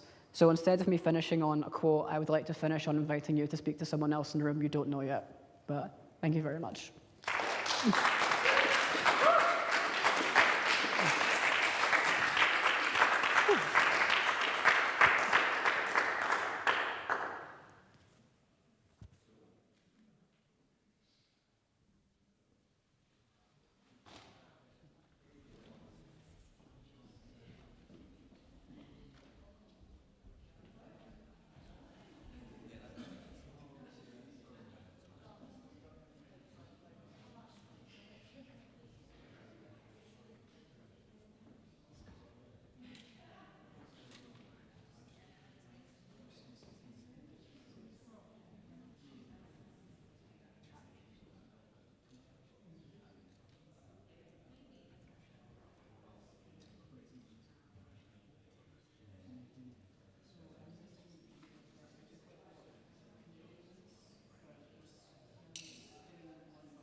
Hello, everybody. Hello, hello, hello. I hope you're all settled in, and well done for being creative with your lunch. Of course, be super careful on the health and safety bit on that, because I'm sure generally bringing your lunch into the Shepherd Theatre is not something that Kat normally like. I'm looking at Eileen now. So eat it very carefully, pick your plate up straight away, take it back with you, do not leave them on the floor, do not smash it, etc., etc. And I'm sure they will look away for this one moment. Okay, so I hope you've all got yourselves like settled in this morning, and you have seen the site. Isn't it beautiful? Yeah, oh, okay, amazing. And aren't the practitioners wonderful and warm? Anyone you meet, they ask you and they share with you. And Tom's just telling me how Sven showed him all his woodworking and has made him a rope. And if anyone at any point is like, I haven't found my thing yet, like come talk to any of us, because we can go point that out for you. So just warming up to Kate. And before we start, I don't know how you do the introduction to the person who needs no introduction, but what I was going to say is, if you can turn to someone you don't know, and you can just speak to someone you haven't met for a second, and just share with that person what's brought you to this talk, and what stood out for you so far this morning. Like, since you've been here, what are you like, oh wow, I didn't expect that, and what's brought you to this talk? That would be really good to know. Share with each other.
Hello. Okay. That was nice. That was nice. I just wanted to give you a warm-up and a bit of a taster of connecting and maybe being in the practice and habit of sharing what's made you come to something, what you're excited about, maybe pointing out something to someone else of like, oh, have you checked out this workshop or this part of CAT? I've already been doing this, and to keep carrying that on. Okay, so very excited to welcome the next speaker, Kate Raworth, who is the author of Doughnut Economics, and she definitely doesn't need any introduction, so I'm going to leave you to that. You'll know why once she starts. But I wanted to say why we thought this was such an important intersection for us back in 2016 when we first, or 17, when we first picked up the book Doughnut Economics in our community hub, Impact Hub Birmingham, and we shared it over a lunch. There was this like really profound sense within the community that this was one of the first times that it understood some of the core tenets behind the ideas of economics, and some of the mindset shifts and some of the practical tools and frameworks and visuals we could use to think about some of these huge transformations that are required.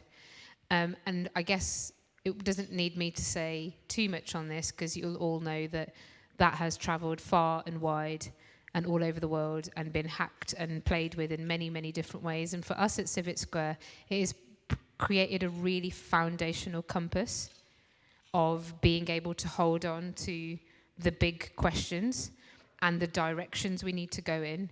As Scott was saying in the previous talk, it doesn't really matter how hard the questions are. We need to put them on the table so that we can start to unpack them. And so the Doughnut for us not only gives a compass that is very clear about our directionality, it's not too prescriptive on the how. It asks us lots of good questions. And at Civic Square, we've really used it in lots and lots of different ways to sit with some of the tensions. Those of you who'd followed the journey of Retrofit Reimagined and came to other sites will know that one that perplexes everybody in the built environment is we don't have the carbon budget to build 300,000 homes, but we're going to build them anyway. Oh, but if we build them, it means we're going to take from the rest of the world again, disproportionately.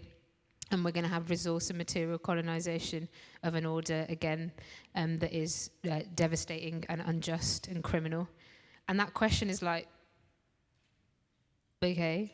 And some people are just like, la, la, la, going to build the homes. And, you know, we were talking about this with one of the other speakers from the building centre in Dijoha a few days ago.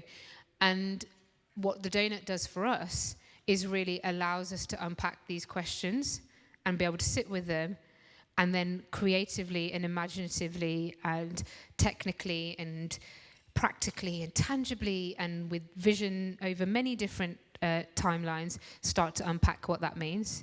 And so we're really grateful to have something as powerful as the Doughnut as a framework and as a compass, but also to have the collaborative relationship with Doughnut Economics Action Lab, which I'm sure you'll hear much more about.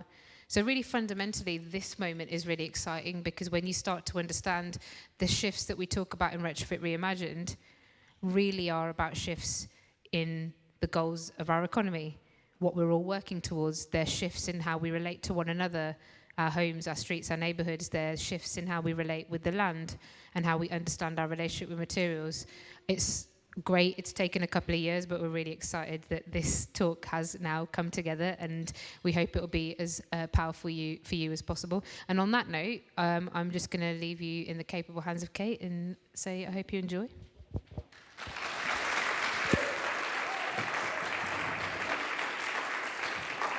Hi, thanks, Imi. Thank you, Civic Square, for inviting me here. Thank you, Kat, for being an amazing place to arrive. We all arrived, right? We actually made it.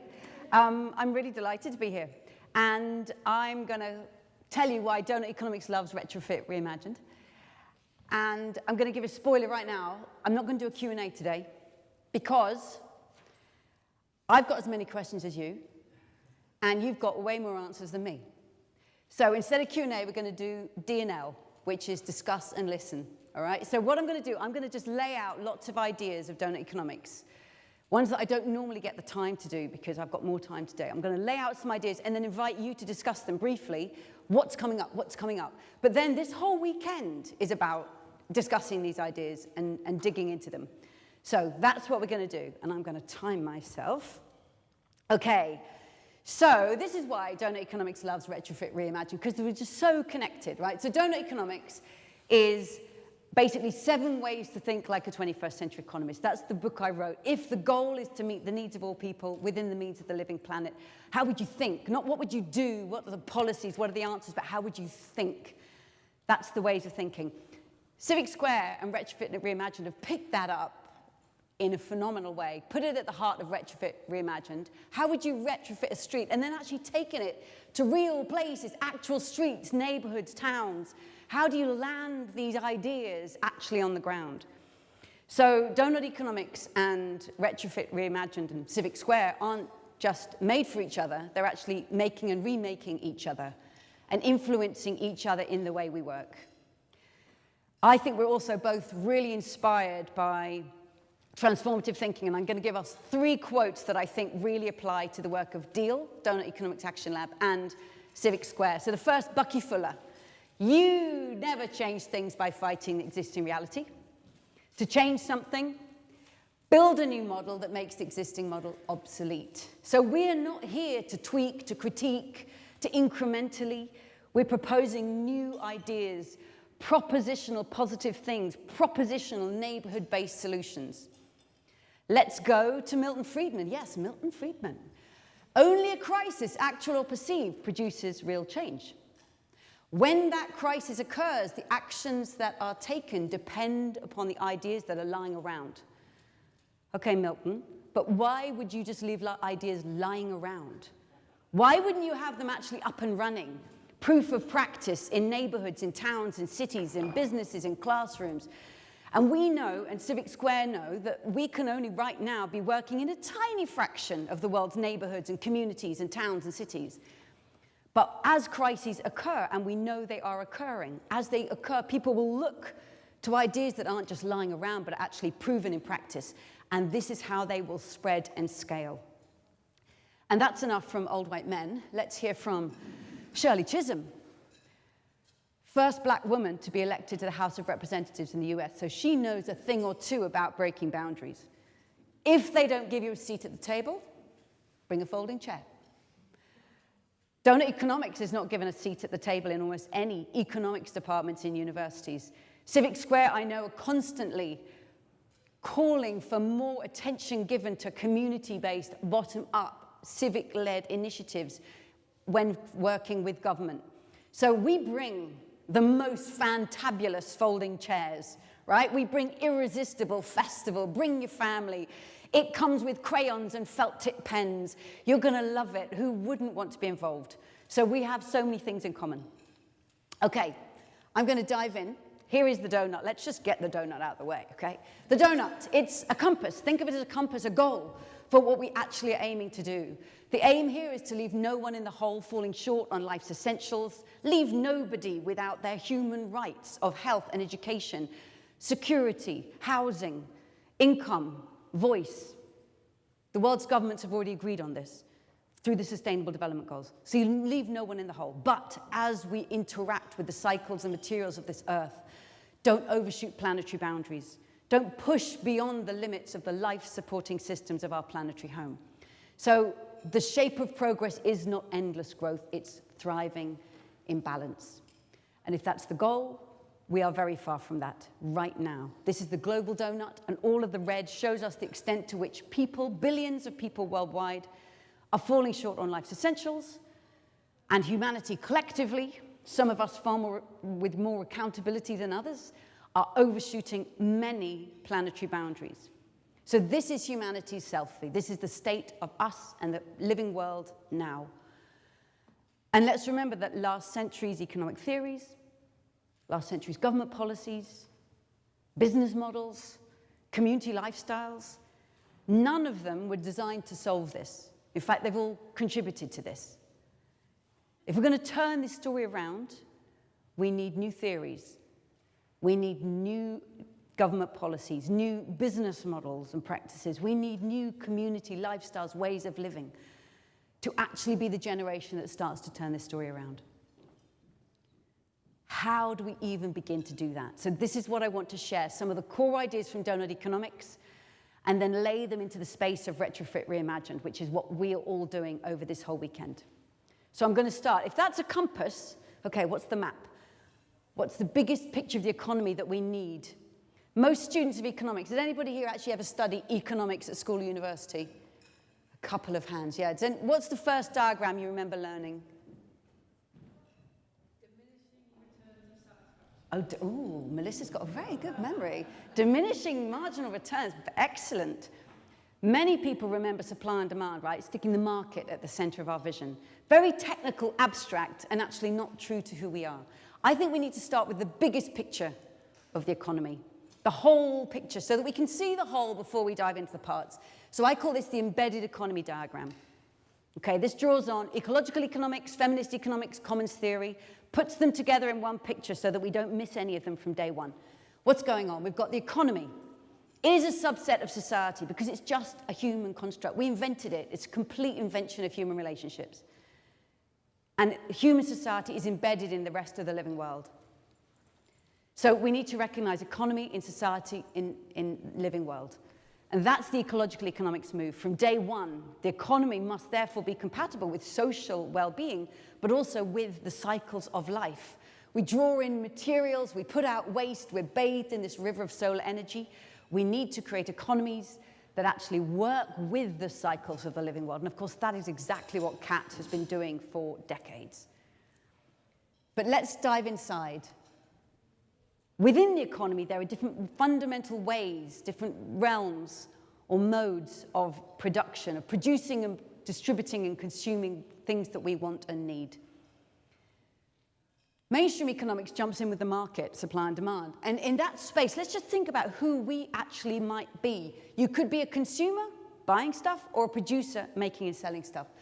In that space, you could be a laborer earning a wage or an owner earning the rent and the profit.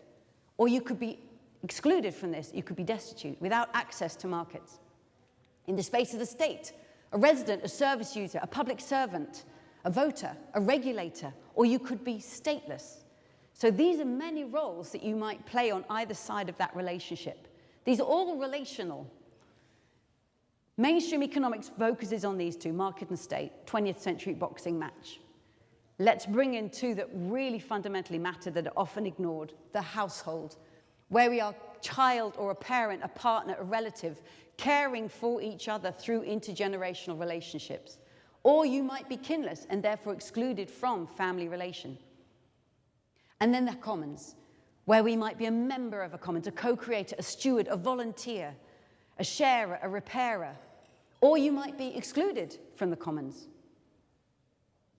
And then let me bring in finance. Not that it's not one of these modes of production, but we know it has an incredibly powerful role, and it's also an entirely human construct.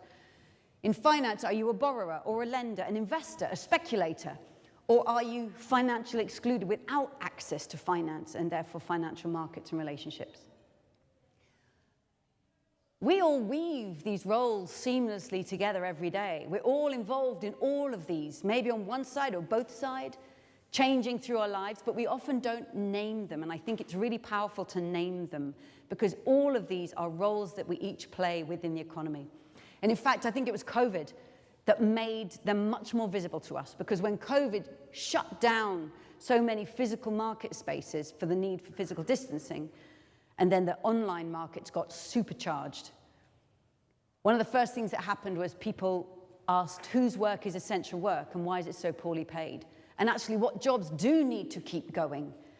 What is fundamental to our collective well-being that cannot be shut down? Households were suddenly places of extreme care and work, caring for the sick, homeschooling the kids, trying to do your job at the same time. For some people, there were places of joy. For some people, there were places of domestic violence and tension and fear. And then the commons, where people made a WhatsApp group for their street for the first time. My street went from an anonymous street to actually a community thanks to COVID and a WhatsApp group. Or food banks, community centers, people actually saying, what can I do? Can we help each other? Can I be there for you? And of course, many people then facing real financial crisis. Did you get furloughed or not? How is your career and your industry recognized or not? What is this impact had on your finances? One thing, though, people have said across surveys coming out of the COVID crisis, that what they didn't want to leave behind was that bigger sense of a we. The collective, the society. Can we actually make that a part of the communities we continue to be? Not just depending on having a massive lockdown crisis to make us actually come into community. Sticking with this, if you like theories, I'm just going to run through some people who've brought really big, powerful ideas in these different areas of economics, enriching the mainstream economic thinking. So in the space of markets, class relations, you've got Karl Marx, who are crucial for making sure we always ask, are you the, if you're working somewhere, are you the laborer getting the wage? Or are you the owner with the capital, with the rents and the profits? Massive difference and power relations that always, always matter. Cedric Robinson, bringing racial capitalism alive, right? Recognizing the power of identity and exclusion in the power of capitalism to capture value from some and exclude others. In the space of the state, Mariana Mazzucato has done amazing work of saying, hey, the state isn't just something you should roll back and minimize like Milton Friedman wanted to. Actually, the state is an investor, can shape and tilt the direction, can take risks that markets will never take. That was excellent. Yeah, you see, the state takes risks. That was fantastic. And Ha-Joon Chang, who grew up in South Korea, which was called a third world nation when he was a child, saw his country succeed by going against all the advice of the IMF and the World Bank about free trade. So has a very, very different story to tell about the role of the state in bringing about the well-being of its people. Feminist economists like Nancy Fraulberry, like Naila Kabir, saying you cannot understand the economy if you don't understand the underlying dependence upon household relations and gender relations within it. Commons theory from Eleanor Ostrom, David Bollier, and I'm going to talk a little bit more about these. And then finance. I'm very inspired by people like Stephanie Kelton, who's one of the well-known thinkers of modern monetary theory, or Bernard Lietaer, who really goes deeper and asks, what is money? It's a construct, and how it's designed, and who can create it, and the qualities it has shape our relationships, shape distribution, shape what we do. So we can redesign money. Okay, and all of this is alive and happening in Retrofit Reimagined. So let's go to this. Let's just think a little bit more about each of the design, because these are 4 fundamental ways we provision for our needs and wants. They're different kinds of relationships, and we're all involved in all of them. So they're all relational, but we know the code of it. We know the code of what you do and don't do in these spaces. Let's name it. Okay, I want to start with the market. It's a space of price-based exchange. I'll buy and sell, okay? Markets can be hugely diverse. A street market or a supermarket, massively different. A cooperative or a corporate, they're both organizations working in markets, but with very, very different designs. And I think Adam Smith was onto something. The market is really powerful. It brilliantly coordinates the wants and needs of billions of buyers and sellers who need never meet. But the market mechanism does that.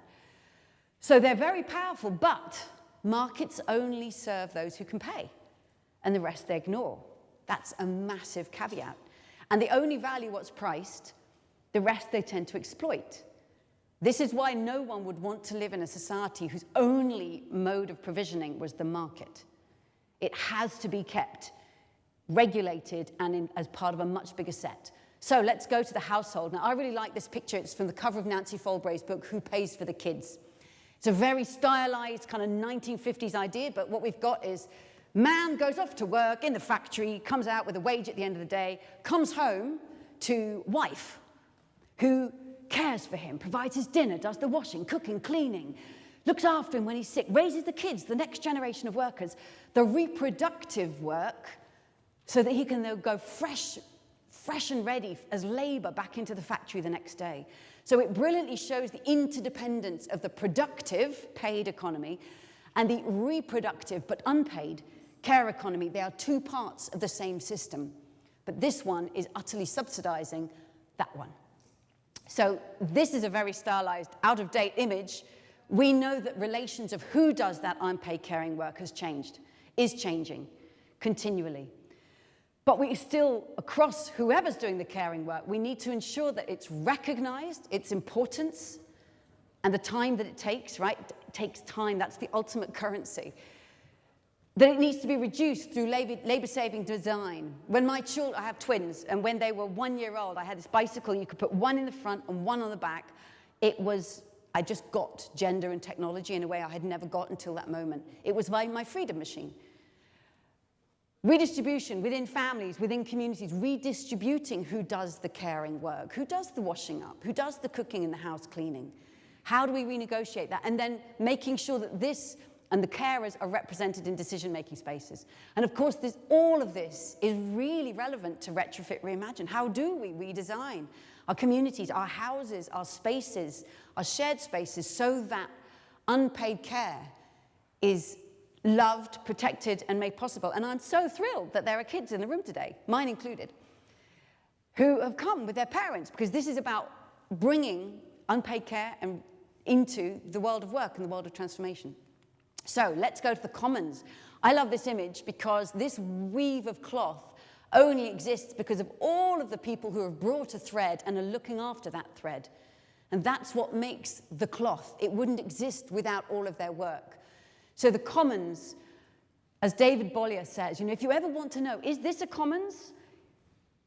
Don't look for a thing, look for a resource plus a defined community who have shared rules and norms about how they're looking after it. A patch of land is not a commons. It's a patch of uncared land. It's open access. A commons has a community. So Wikipedia, if you go in and misedit pages, you'll soon get kicked out. You won't be allowed to do that anymore. Community garden in Detroit, right? These are the community. We know how we look after this. Open source fab labs, so using the commons of the Creative Commons and open source. Or the atmosphere is a very poorly managed commons of planet Earth, poorly managed by humans, by governments. But it is a commons. So commons can be well managed or badly managed, but that's what you want to look for. Okay, let me go lastly to the state. And this little icon represents some of the classic things. States provide public goods that markets won't pay for, like street lighting, like highways, like trees. Okay, so it really matters. Like if there's a street lamp or not, massively determines whether people feel safe walking in their community at night and who feels safe to walk around at night. Is this a road for cars or is it a bike lane? Right? So the state's decision on who to provide and what to provide for whom has huge consequences. And the state doesn't only provide public goods, though, and that's why I've put this here. It's different from all the rest. Yes, it provides public goods, but also it has a regulatory role over ensuring that all of those other sectors can function well. So it has a role in enabling households.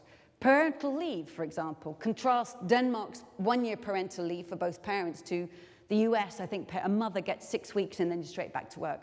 So does the state protect the household from the market? Does the state use regulation, do partnerships, subsidies, right? So it provides public goods, but it needs to enable and protect the household in its caring role. It needs to unleash the dynamism of the commons. And it needs to regulate and embed markets in rules that mean that that powerful market mechanism doesn't run away, doesn't eat up the earth, doesn't divide societies. It only is allowed to run free within the boundaries that protect people's rights. So, different designs that we all move around within every day. And let's just recognize that all 4 of them are modes of production that you can use to produce food. It happens all over the world. State-owned farm in Vietnam, shared irrigation in Bali, commercial farm, a household, happens already. All of them can generate energy, right? These are open choices. There's no one sector. Different ones can do it better or worse in different things. But there's no one sector that has a monopoly on a particular mode of production. They can all create money. Think about that. They can all create money. Yeah, the state is the only one that's allowed to print notes, and actually it creates money, issues money to central banks. Private banks create money every time they issue someone a loan or a mortgage. Communities create complementary currencies, the Bristol pound. And households, even households. I will admit, my daughter, I hope, won't mind. When she was very small, sat on a potty, I thought, train her fast. I said, if you pee on the potty, I'll give you a sticker. She sat in the potty and did 6 little pees in a row. 6 stickers, please, Mummy. That was the end of currencies in our household. Like, kids will gamify household currency instantly. They get it, and they will spin you around on their finger. But households create currency. Should we? Do we want to gamify? Do we want to put currency at the heart of our household relationship? That's another question. And retrofit, right? Retrofit of how we remake our built environment can happen in all of these spaces. And the key thing here is, of course, we don't want them to happen separately. I wouldn't want it to happen in any one of these places alone. You want it to happen in them all together. It's the synergy between these spaces that brings out most of their power. So, okay, the state offers households insulation grants to insulate the home. This whole project is saying, that's just tiny. Come on, we can do it so much better than that. But states offer grants to households. Household and market, you've got the microgrid, you've got prosumers who own their own energy but are making money if they want to set it up that way, buying and selling to their neighbors. You've got the market commons, so platform cooperatives built on a platform, and then you've got people running individual businesses. So you've got the commons and the market working together, and you've got the commons in the state through things like community ownership of land, public commons partnerships like community land trusts. and many, many, many more. The point I'm trying to make here is that each of these forms of provision, I think, is valuable. I don't think I'd want to live in a society that lacked any market mechanism or state or household or commons, but they work best when they work together, and the state has a key role of protecting the others from each other, particularly the household and the commons from market fundamentalism. So, over to you. Get into pairs or maximum threes. Share some of the ways that these modes and roles weave together in your work, in your life, or whatever's just coming up for you now. And you've got 2 minutes each way. I'm going to time you. Oh, by the way, when I want you to come back, I'll raise my hand. If you see me raise my hand, please raise your hand. And then we'll all have our hands up and we'll know it's time to come back. Okay? You ready? Go.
Make sure you switch sides.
Brilliant. Okay, so we've got a compass, which is the donut, and we've got a map, which is the embedded economy diagram, economy within society, within the living world.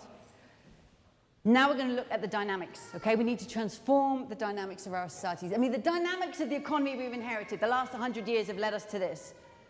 Billions of people cannot meet their very, very most basic human needs on this planet. And we are overshooting most of the life support systems of the earth. So we've inherited economies that are deeply Degenerative by design, we are running down our living home, and they're deeply divisive. You know, the number of billionaires in the world has doubled over the last decade from 1,000 billionaires to 2,000 billionaires. So a deeply divisive and degenerative world. We need to change the dynamics of where this is going. So we've inherited linear degenerative, take, make, use, lose, throw it away. That's what pushes us over planetary boundaries and runs down local ecosystems. We need to turn this into regenerative, working with and within the cycles of the living world. We need to bend these arrows around, and all, of course, recognizing there's two loops, right? There's nature's biological loop. This is what nature does. This is her genius. She breaks things down into the building blocks of life and builds them up again, a time and again. And then there's all this stuff like the clicker, like my clothes that we've transformed that won't decompose if we just bury them in the ground because we've changed them. So we need to actually minimize the amount of materials we do this to. We need to go back to the biological cycle. And with those that we have transformed, we need to mimic what nature does. We need to go around the smallest loops possible. We need to repair and share and refurbish and reuse and only ultimately recycle, but don't throw away because there is no away. Some examples. So going from degrading the landscape to restoring the landscape. And I find when I look at these images, it's just this breath of possibility, and nature just still gives us possibility. There's an incredible generosity that's there, that still is willing to come back in so many places.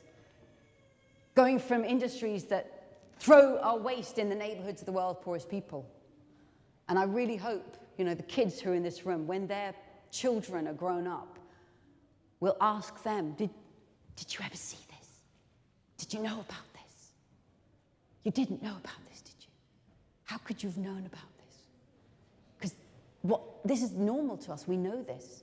They will find it extraordinary that we did that with these materials, that we did that to these people. This is the most disrespectful and wasteful use of the precious materials on this planet. Most disrespectful future for a child like her.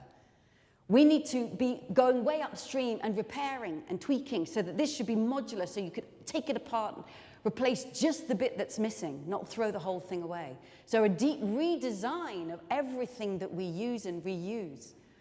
Let's go down another level to the city. From a 10 motorway lane highway to a river. That's not Photoshop. I know it looks a bit like Photoshop. It's real. That's in Seoul. Imagine just how different it would feel to be living there. And then bring it down to the level of the buildings. This is a hospital in the UK. Not a single living thing in well, actually, there's a person. But nothing living, just no life. And yet, you know, where would you rather get well again? Surely in this hospital in Singapore, we know that we are interdependent with the rest of the living world, and we heal faster when we can see trees. So can we redesign and bring regenerative design back? Now, what if this hospital were actually built from regenerative materials? That would be going to a whole other level. What's the energy source coming into this hospital? It can go on and on and on. We know we're only just beginning these journeys. So, from degenerative to regenerative, also we've inherited deeply divisive economies, whether through privilege, through regulation, through law, through the code of capital. They capture value and opportunity in the hands of a few. And that's what gives rise to the 1% locally and globally. That's what keeps entrenching and exacerbating inequalities. We need to turn this divisive economy into a distributive one, where value and opportunity are shared with all who co-create it. And that turns out to be the whole of society. So what can that look like? That's like going from housing, you know, London and so many cities that have a crisis of affordable housing because it's all been sold off and it's been turned into landlord fiesta, as opposed to social housing, which is the norm in Vienna. More than 60% of people in the city of Vienna, like Vienna, you know, European culture, 60% of people in that city live in social housing that's affordable, it's central, it's normal, it's high quality. Why? Because over 100 years ago, the city of Vienna decided that housing is not an investment asset for people with too much money to decide to make another few percent on the side. Housing is a human right. And they decided housing is a human right, so we're going to own it and look after it as if it was a human right. It's owned by the city and city-run co-ops, and that's what keeps it affordable, central, normal, high quality. Airbnb in many cities is fueling the housing crisis, right? Because you get micro-landlordism in people's flats. Fairbnb, just add a letter and everything changes. Fairbnb is another company that's set up and saying, well, you can have one property for one landlord, so you don't get this mass landlordism. You can rent one property out, and a significant percentage of the money that goes for paying the rental goes into community-run projects. So the money is shared with all who create the value of, oh, this is a cool neighborhood, goes into the very projects that make it a cool neighborhood. In-work poverty, massive, right? We know that there are many, many people who are living in poverty and still at work. Stockton in California is one of many places that trialed out a basic guaranteed income, giving $1,000 a month to the lowest households. Spend it on whatever you need to spend it on. And they found that people do not fritter this money away. People actually use this money to turn their lives around, to get further, to go to that job interview that they otherwise wouldn't be able to take the risk to try out. So the rise of trialing out new ways of creating distribution so that everybody has access to the market, right? There's so many goods and services we need that are only available through the market. Make sure everybody has the income to get access to those things. And then business. We've had a century of celebrating companies that are driven by profit primacy and make a lot of money for their shareholders. But that's just one very, very specific design of enterprise. The entities that operate in markets can be designed so many ways, from a co-op to a corporate. You can have purpose primacy. This man, his sign says, the workers are my boss. The worker says, I own my own fashion factory. Right? It's a worker-owned company in Mumbai. So we can redesign the actors in markets. We don't have to throw away markets. We can redesign the entities that work in markets, that use markets, and change their purpose. So from degenerative to regenerative, from divisive to distributive, deep design change is happening all around. Some of it's been happening for decades. Some of it might be something that you are making happen right now. I'll give you 1 minute each way to talk to the person next to you. Just tell them of one thing that you know about, you've just learned about, you want to learn about this weekend, you're involved in, you've just made happen, that's taking the world from being degenerative to regenerative, or from divisive to distributive, or both. Just tell them 1 minute each way. Share that example. Go.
What time is it, and what time do you actually need to stop? Because I know Amy said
Okay, so we've got a donut as a compass, we've got the embedded economy, in society, in the living world as a map, and we've got the dynamics, right? We want to become regenerative and distributive by design. Lots of big ideas, let's land them. So ever since I first published the Doughnut in 2012, 11 years ago, town councillors, mayors, community organisers started saying, can we do this here? Can we like take that global idea, can we actually do this here? And it drove us to say we need to come up with a framework that really makes sense. And of course, the place that have done it with bells on is Civic Square. And it's been the beginning of our fantastic collaboration. What year was it, Imi? 2018, right. So we started playing with this in 2018. So I'm going to just quickly describe the 4 lenses approach that there's workshops on, and that we invite anyone to take back to wherever you are to think about the future of your place, your house, your street, your neighborhood, your city, your town, state, through these 4 lenses. And I've just called it today your locality, whatever scale that means for you right now. So we unroll the donut, right? We need to unroll it to make some space between the social foundation and that ecological ceiling. And there's just a little question, It's a pretty big question. How can our locality become a home to thriving people in a thriving place while respecting the well-being of all people and the health of the whole planet? Very big question. We break it into 4 lenses. I'm just going to click them all here, right? So what we've got, we break this into the local, right? These are our local aspirations. The social local aspiration, how can all the people of our locality thrive? And how can our locality be as generous as the wildland next door? I'll come back to that. But these are, like, if you're in a place, this is what you'd feel. People are thriving here. Wow, the air is clean, the water's clean, there's nature, I'm surrounded by green. It feels great to be here. Now, a lot of countries in Scandinavia, Denmark, Norway, Sweden, you know, they're famous for this. So this is only half the story. We also need to take a responsibility for this, and they are not so famous for this. In fact, it does not look pretty, because like all high-income countries, they are massively overshooting planetary boundaries and putting massive pressure on other people's rights.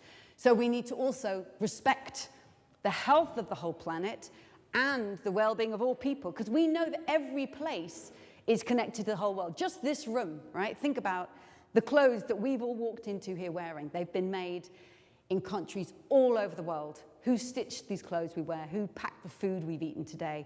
Who picked the fruits we've eaten? Where's all this material come from? Probably more local than most buildings. The screens, the slides, the phones we've all got in our pockets from all over the world. So we are materially connected to the whole world, and we are socially and ethically connected to the whole world. And we have to take responsibility for those global connections. So the local and the global, the social and the ecological, 4 lenses. So let's jump in and have a look at each of them. Whoops. Okay, how can all the people of our locality thrive? Like, wherever you are in the world. What does it mean to people here to thrive? What's our culture, our values, our tradition, our diversity? What would it mean for everybody here to thrive? That's a local question and a big conversation. It's often the main question that gets asked in cities and towns and communities. What did we learn in COVID? What did COVID make visible that we must now act on? What did it reveal about inequalities and who's served and who's not served?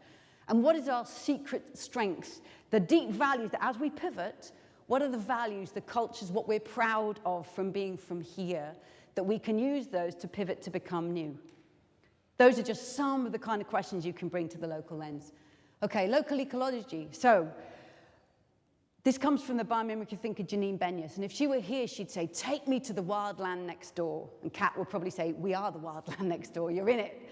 Let's go into nature, and let's measure nature's generosity here. How much carbon dioxide is sequestered by these trees and plants? How much groundwater is stored after a storm? How much is the air cooled from the treetops to the forest floor on a hot day? How much wildlife is there here? How at home do we feel? And can we take those ecological performance standards and make them the standard of our place? Like, aim for our cities to be as generous as the wildland next door, to cool the air on a hot day instead of having an urban heat island effect, to absorb rainwater instead of having flash flooding, to welcome wildlife instead of having a food desert and absolutely no pollinators around, and kids growing up without a hand on nature. How can we design places? So this is the local ecological lens. Now let's go global. thinking about how our locality has impacts worldwide. And this is through carbon emissions, this is through material footprints. So can we transform mobility here so we are not producing carbon emissions on anything like the scale that we have been doing? Can we rebuild and retrofit and build new buildings? This is a district in Amsterdam where anything that gets built there must be built from circular materials. But as we know, the best buildings are the ones that already exist. So how do we retrofit them first? Can we transform our food systems and grow so much more of our food locally, reconnecting with nature, but actually provisioning ourselves locally? So that's the global ecological lens. And then thinking of the global social lens, who is making our clothes, packing our food, assembling our phones? Are they paid decent wages, these global supply chains on which our well-being depends every day? Who is being impacted today by the impacts of climate change and ecological breakdown that we know that our high-intensity lifestyles are responsible for? And what is the welcome given to migrants, to refugees when they move, when they are forced out of their own homes to come? What's the cultural welcome? What's the official welcome? What do universities and cities do? Can we have cities of sanctuary, neighborhoods of sanctuary? Can we have universities reaching out and building solidarity that we now know we need more than ever to empathize with others in other circumstances when they come to our nation or our community? Okay, those are the 4 lenses. We've been using this framework with, as you can see here, these are cities. Oh, look, we know this place, don't we? Towns and cities around the world have started picking this up and using it. And one place, a harbour in Norway, Likaja, they used it to redevelop their harbour. But what I love about the work the Civic Square have led is saying, okay, we're going to go down another level. Let's bring it down to our neighbourhood, our street, our house, our community. So just to help us imagine our way into this, you can put any topic you like at the centre of this 4-lens framework and then think it through. So if we say our local housing future, whatever you want that to be, whatever that locality is, you can think about it through these 4 lenses. How can we make housing here that actually enables everybody to thrive, that enables parents to share that household responsibility of care? How can we make households that are actually built by the community? Chris Oshodi's here. This is from Nubia Way in Lewisham, where first Black-led initiative to build housing for that community. So the people who are actually creating income and jobs and dignity and housing that serves their community, phenomenal meeting of needs of our community. How can we build housing that brings nature back, that actually generates that generosity of ecology in the way it's designed and built? How can we create housing that massively reduces our impact on the whole planet, that uses hempcrete instead of concrete? A word I learned last night, thank you. That it's actually using materials again and again, straw bale, right? How can we create houses that are, who actually did pack the cement that I'm now cementing between my bricks? Who is digging the lithium that's going into solar panels that we celebrate putting on our roofs? So we are connected to people through all of these ways. It's complex. As Imi and I both like to say, if we don't look at it, it doesn't go away. The complexity is just there and it's not tended to. So we might as well look at it, recognize it, feel the overwhelm, but that's just the world. Feel the overwhelm and say, we've got it in front of us, and now what do we do? So those are the 4 lenses.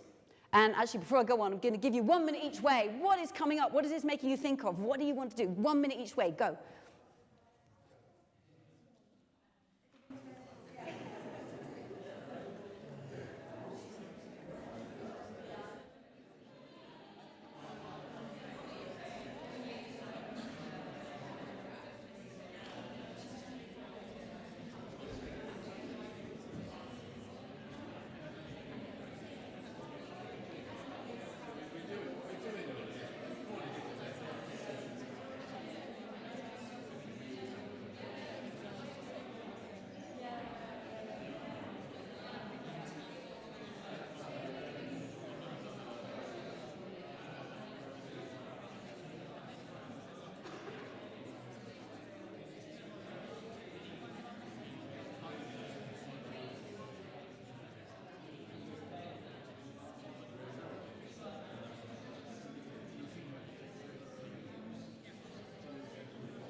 about, we've now got 4 lenses for looking at a place through local and global social and ecological angles.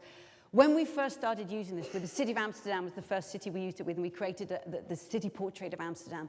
And the very first thing that happened was the city civil servants who we were working with came back and they said, we love it, we want to transform, but we've just realized that there's no way we can transform to this with the institutions we've got. We work in silos, our budgets are divided, we don't talk to each other, we don't even know each other, we've got 15 strategies, they don't talk to each other. Can you help us think through how we actually re-equip ourselves if we're going to do this change? So this is the last tool I want to introduce, and it's about the deep design of organizations themselves. It's true for companies, it's true for universities, it's true for NGOs, it's true for community organizations, it's true for any organization. You can run this by any organization, thinking about the deep design of the organization itself, because that will ultimately determine what we can be and do in the world. So some organizations, I'm going to come back to localities, right? Some local governments, and the government of Amsterdam said, we've always told we have to grow, the city has to grow. That's not what we see as a sign of success here. That's not what we want to do. We want to thrive. We want to be a thriving city. Can we change our goal, please? And what will determine whether or not we're stuck pursuing growth or whether we can actually move to thriving? We think it is these 5 design traits of a place: your purpose, your networks, governance, ownership, and finance. I'm going to very quickly show you what we mean by each of these through the lens in which when we're talking to a city council. But I want you to take that and think, what does that mean at my scale, whether it's my street, my NGO, my community organization, whatever is the organization or the project scale that's relevant to you. Listen to this and think, what does that mean for me? And I invite you to take this into your conversations throughout the weekend. Okay, so your purpose. Why does this initiative exist? What's the vision here? What's the vision of our city, of our community, of our refit, of our street? Who do we want to be? What are we in service of? And who's bought into that vision? Who's been part of shaping it? Does everybody know it? And are we ambitious enough? This is Oslo's decarbonisation, more ambitious than most cities, right? Are we ambitious enough? Are we bringing all the information we need to set that vision? What are the networks that we're making? Is everybody involved here locally? Whose voices are not even in this room? And how therefore how do we go to rooms where they are rather than say, oh, they didn't come? How do we go to be in the rooms where they are?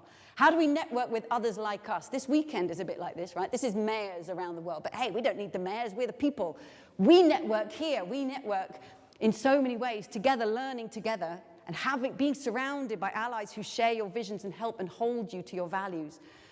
Bringing people together to imagine with these headsets or with felt tips, it both works. Okay, governance. How are we going to govern this project, right? Whose voice is heard in decision making? Who had to pull up a folding chair like Shirley Chisholm? What are the metrics of success? How are we actually going to judge whether we think we've delivered on our vision or not? Are we working in silos or are we going to break out of that? Ownership. This is the really deep one. How are things here owned? Who owns the land? Who owns the buildings anyway? Is it a lease or is it freehold? I mean, that's just going to shape massively what will and won't happen. Who owns the utilities? Who owns the power to create energy here? Who owns the intellectual property of this? Who owns the businesses? This is our question to city councils. Can you, and this is going back to that working synergy, can you get in partnership with the commons? Can you have more community-owned land trust projects? What else can you do to transform ownership? Because how things are owned sits underneath it all and shapes everything that happens. And that's what I love about dark matter labs, right? It's the dark matter is ownership. How it's owned is often not talked about, but it really shapes what will and won't happen on the surface and what we see. And lastly, finance. Ooh, the finance. Sits at the bottom because the most powerful things lie deepest. Sits at the bottom. Where is the money coming from for this project, for this city, for this initiative? Where is it coming from? And therefore, what is it expecting? What is it extracting? And what is it reinvesting? Flow of money profoundly is going to shape what can and can't happen. And it's so deeply connected to ownership and so deeply connected to governance.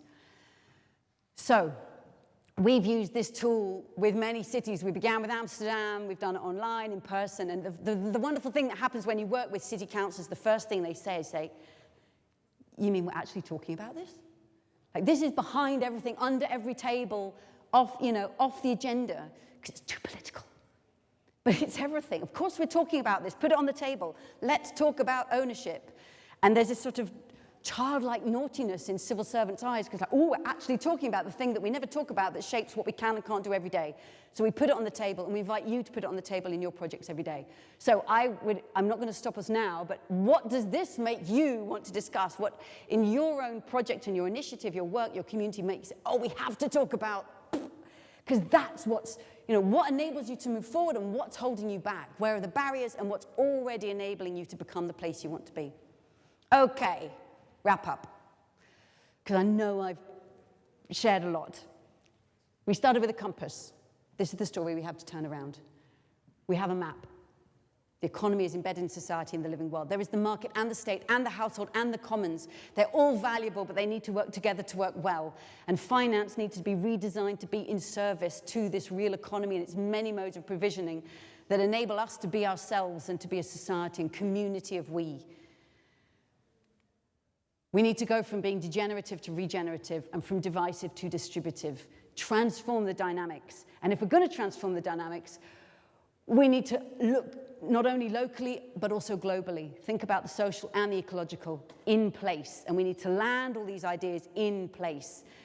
And we need to go deep and look at the deep design of all the organizations, the institutions that we're part of. How can we redesign them and remake them so they're actually in service? So we start here. Can we redesign finance and ownership to actually be in service of our purpose that brings us into the four lenses and changes these dynamics using all of the actors to turn that story around? Can you do it by tea? So, Doughnut Economics Action Lab exists to work with practitioners all over the world who want to put these ideas into practice, and working with Civic Square. They're here, and they're here, and they're there, and there's traces of them in here. It's just been a complete joy, and so many others. And if you're interested, there's Global Doughnut Day. The first ever Global Doughnut Day is coming up on 13th of November. We're inviting online and in person. But what I really want to land on is back here. This is why Doughnut Economics and Retrofit Reimagined aren't just made for each other, but keep remaking and making each other. Because these ideas dance so well together. And it's a thrill for me to see these principles of Doughnut Economics being brought alive in the Retrofit Reimagined in places. And last thing I'll say, I really believe that 21st century economics is going to be practiced first and theorized later. This is just the beginning of theory, right? And the practice is exactly in places like this. Exactly like this. This is where 21st century economics is being rewritten, and the textbooks will one day catch up. Thank you.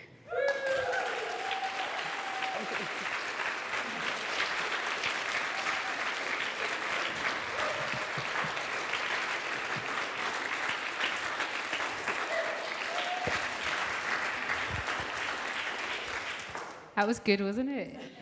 Should we do it again? Let's have another round of applause. Woo!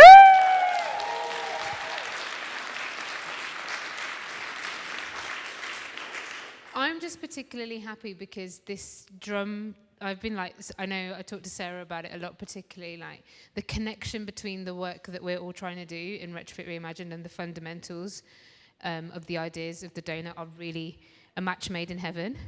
And I get really frustrated because often, like someone said to me a couple of weeks ago, "Oh, you were doing that donut economics work, weren't you? And now you're doing Retrofit." And I was like, I obviously held myself together. I wasn't like, right? But I held myself together, and I was like, because I know that we're so encouraged to go into these silos and see things through like lenses of like very simple, straightforward, linear projects like. I'm doing this over here, we're doing that over there, as opposed to this dance. And this dance for us is, as you know, the power of the home street and neighborhood, the shifting of the dynamics of the fundamentals that drive so much, such as the ownership, stewardship, the finance, what we call with Dark Matter Labs, the Dark Matter, other people called hidden wiring, the governance, the goal of the economic system, meeting a point of deep challenge. And so the first diagram I showed this morning of what happens when your home is not doing well, and how much that can lead to. And for us to dance between finding those big knotty issues that are nationally relevant and can create so many co-benefits, meeting incredible visions like the Doughnut and other work, and then the galvanizing that of the home street and neighborhood is critical. So I hope you will have more and more confidence with this question we keep putting in front of Retrofit Reimagined audiences all year, which is what if the climate transition and the retrofit of our home streets and neighbourhoods were owned, designed and governed by the people who live in those neighbourhoods. I hope more and more this doesn't feel like, God, that's bonkers, right? Like, and you start to see that actually it is shifts and knowledge that is already there about moving from one way of thinking of that to another way. It's not something radically different, it's just shifting, well, it is radically different, but it's shifting the purpose of that story, and it isn't about saying, the state is no longer important, or you're not important in this room, and we said this a lot in London. It's actually saying that everybody's really important in that room, and we've got to have to keep reimagining, but there is a story. And again, I hope it will build you with more confidence when we say there is a goal, and we need to keep orientating towards that. We had a good laugh because I think you guys might have heard Kate before, but we had a good laugh because we were like, it's like a booster jab, isn't it? You just need it once a year just to be reminded. Oh, fuck. Like, you're like, oh, God, yeah. We know where we're going, so thank you so much for that. Okay, so we've just got a little moment now to orientate you to the afternoon, because we know this morning blew everybody apart. They were trying to figure out their accommodation. They were getting here. They were trying to grab a coffee. They were trying to listen to the welcome and the keynote. So what we're going to do is orientate you to all the afternoon sessions and and everybody who's running them is just going to come and say, hi, this is me. I'm over here. Come join me for this.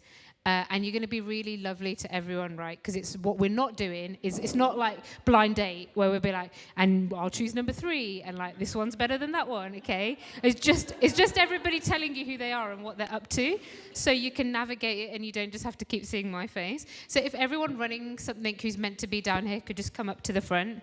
I am sitting on a bit of a blind date stool though, so I feel quite good. And I'm going to just look at orientating you towards what's happening. One moment. Okay, so this afternoon there is loads happening, and I'm going to pass it to Charlie, who's going to say, in fact, I'm going to pass it to Sara first to say what she's doing, and then just pass it down the line. And even if you're not doing something this afternoon, but you want to come and shout for something you're doing at some point, then you can also join the line.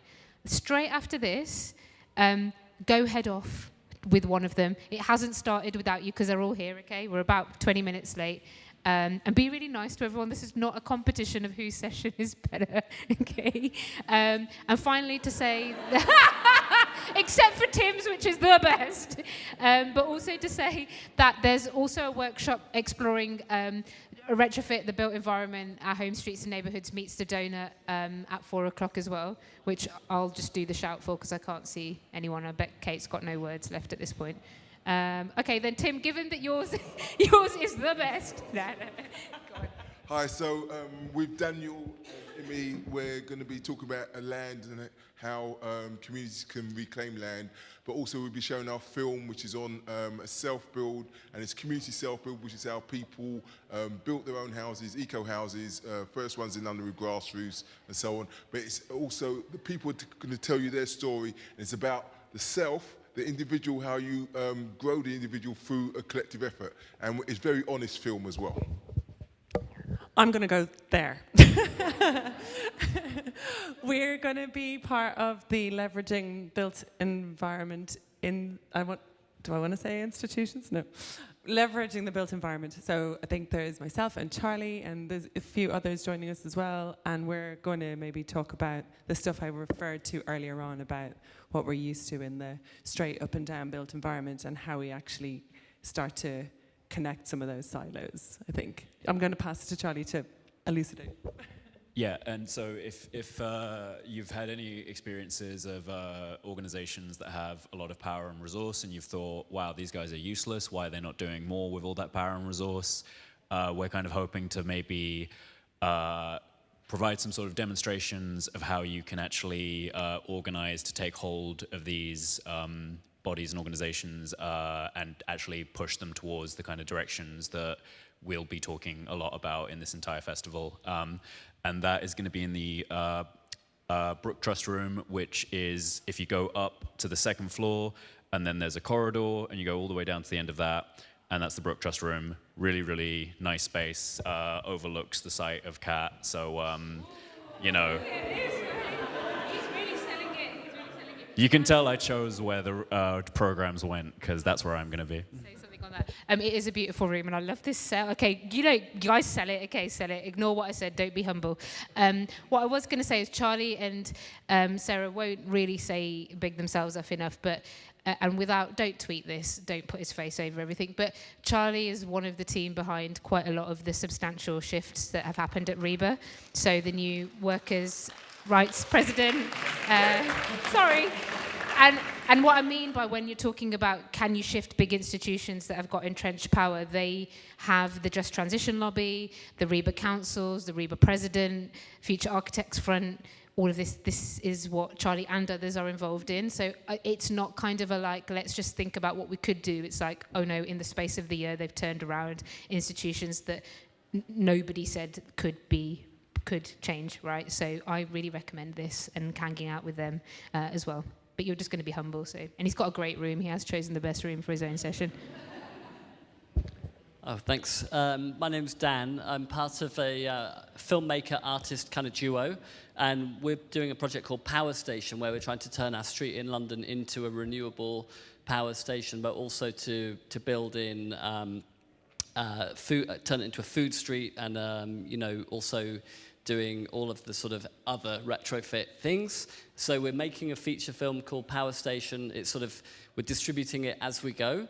And today we will show a kind of a 5-minute trailer, I think, from that. I can't remember exactly what we're doing today, but I know that we're doing that at some point in the weekend. We're also, is that tonight? Yeah. Okay, at 7 tonight. And tomorrow we're going for a Christmas #1 as well, with the song Bread and Roses, and we're trying to engage lots of community in the singing and recording of the song. So tomorrow morning after breakfast, we've basically we've got a kind of karaoke version of it, and we'd like to try and entice as many of you as possible to come and sing that with us, and then we're going to intercut it, you know, along with thousands potentially of people, maybe tens, I don't know. And we'll go for a Christmas #1 with that song, and use it to draw a kind of lightning rod of attention towards the sort of ideas that we're trying to put forward about, you know, community first, you know, communities looking to try and solve these crises, these interconnected crises of cost of living crisis, and also the climate crisis, and just, I guess, just a crisis of meaning, really, in our contemporary lives, and, you know, the struggle to actually achieve anything valuable, you know, within the current social system. And that's sorry, like it's sort of veering towards negativity, but that's what we're trying to do. And so if you fancy it, come and watch the film, and we'll do a little Q&A around 7 o'clock tonight. And also after breakfast tomorrow, come and sing with us wherever the cinema area is. There's apparently a cinema area, and I've tried to get the projector guy to do that. What time is that? After brekkie. Yeah, so 9. Yeah, so the singing is 9 in the courtyard, and the power film is 7 in the exhibition space next to the top of the funicular. Because Dan's also going to be super humble. These are the guys behind the bank job. It was on at Pantherthog Town Hall, and we all went there last time we were here, and they are absolute legends. They blew up that bus and £1 million worth of debt and a lot more things, and they are being super humble, so go hang with them. And also, I know Anna already is going to be super humble. ACAN have fundamentally changed the built environment sector. And they've become so mainstream and normal now for all of us that it's like, oh yeah, ACAN. But they fundamentally shifted the conversations we can have in architecture and the built environment, thanks to all the co-founders, including Sarah. Were you a co-founder? Of course you were. Yeah. Yeah. And so I'll now pass back over to Anna to tell you what they'll be up to. Hi everyone. So yeah, I'm a volunteer for ACAN. I'm not one of the people at the top, the co-founders, but I'm involved as a volunteer. No, well, She's way too humble. She's awesome. So there are 9 groups in ACAN that were formed, and we're here today with Andy and Aurora at the back there if they want to wave. They're with me, and we're going to do a talk from the 9th, it's not the 9th, the 8th group, the Natural Materials group. So when we all got together when it founded, we created a series of subgroups depending on what we were interested in. So we're from the Natural Materials group, and we're here today to talk to you about natural materials in retrofit, so specifically to retrofit buildings. So we've got loads of samples of materials if you like to actually see what you can use to retrofit. I think the thing that's really important about retrofit is most buildings are built before the middle of last century and before that, and so we need to work with the existing materials, and then we need something that scientifically, physically works with what we've got. So if we use too much modern materials, we end up with lots of damp and mold and moisture issues, so we're going to be talking about that. And then at the end of that, we've got a film that was just finished last night, so we haven't even seen it, by one of our volunteers, Natalie. So she's done a super deep retrofit of a house, took it right back to the bricks and the timber frame, and the film is about what she did and the materials she used to bring it back up to really high standards. And that's straight after this. It's straight after this, out the door. Everyone can turn right and go through. Everyone, I'll just stand there filtering you around. Through the door and just outside, and we're the room on the left. It's the garden room. Okay? Yeah, it's a nicer room than your room, I think. It's easier to get to. It's better than Charlie's room. Oh man, when you want to go to everyone else's workshops, oh dear. But oh, okay. Cool. Okay, another one to take you make your final choices on. So me and John from Zero Carbon House in Basil Heath, and also Jules Thompson going to be running a session on how to do neighbourhood organising for retrofit. So if you're thinking about getting started, how do you take that first step? Starting small but thinking big, and how that kind of happens. So we're going to be looking at neighbourhood scale and getting organised to do all of this amazing stuff. And we're going to be Well-Wishers Room across the courtyard. So you get a little walk outside before you go into our workshop. Just like I said, you guys are helping to co-host this, so I'm going to let you choose however you like. Obviously, sign if you need to put your names down for anything else before you do. I guess the thing I would say is follow the person you want to go with and have a great afternoon. See you at dinner. Otherwise, see you back in here at 7? 7? For the film. Yeah. Okay. Okay, cool. All right.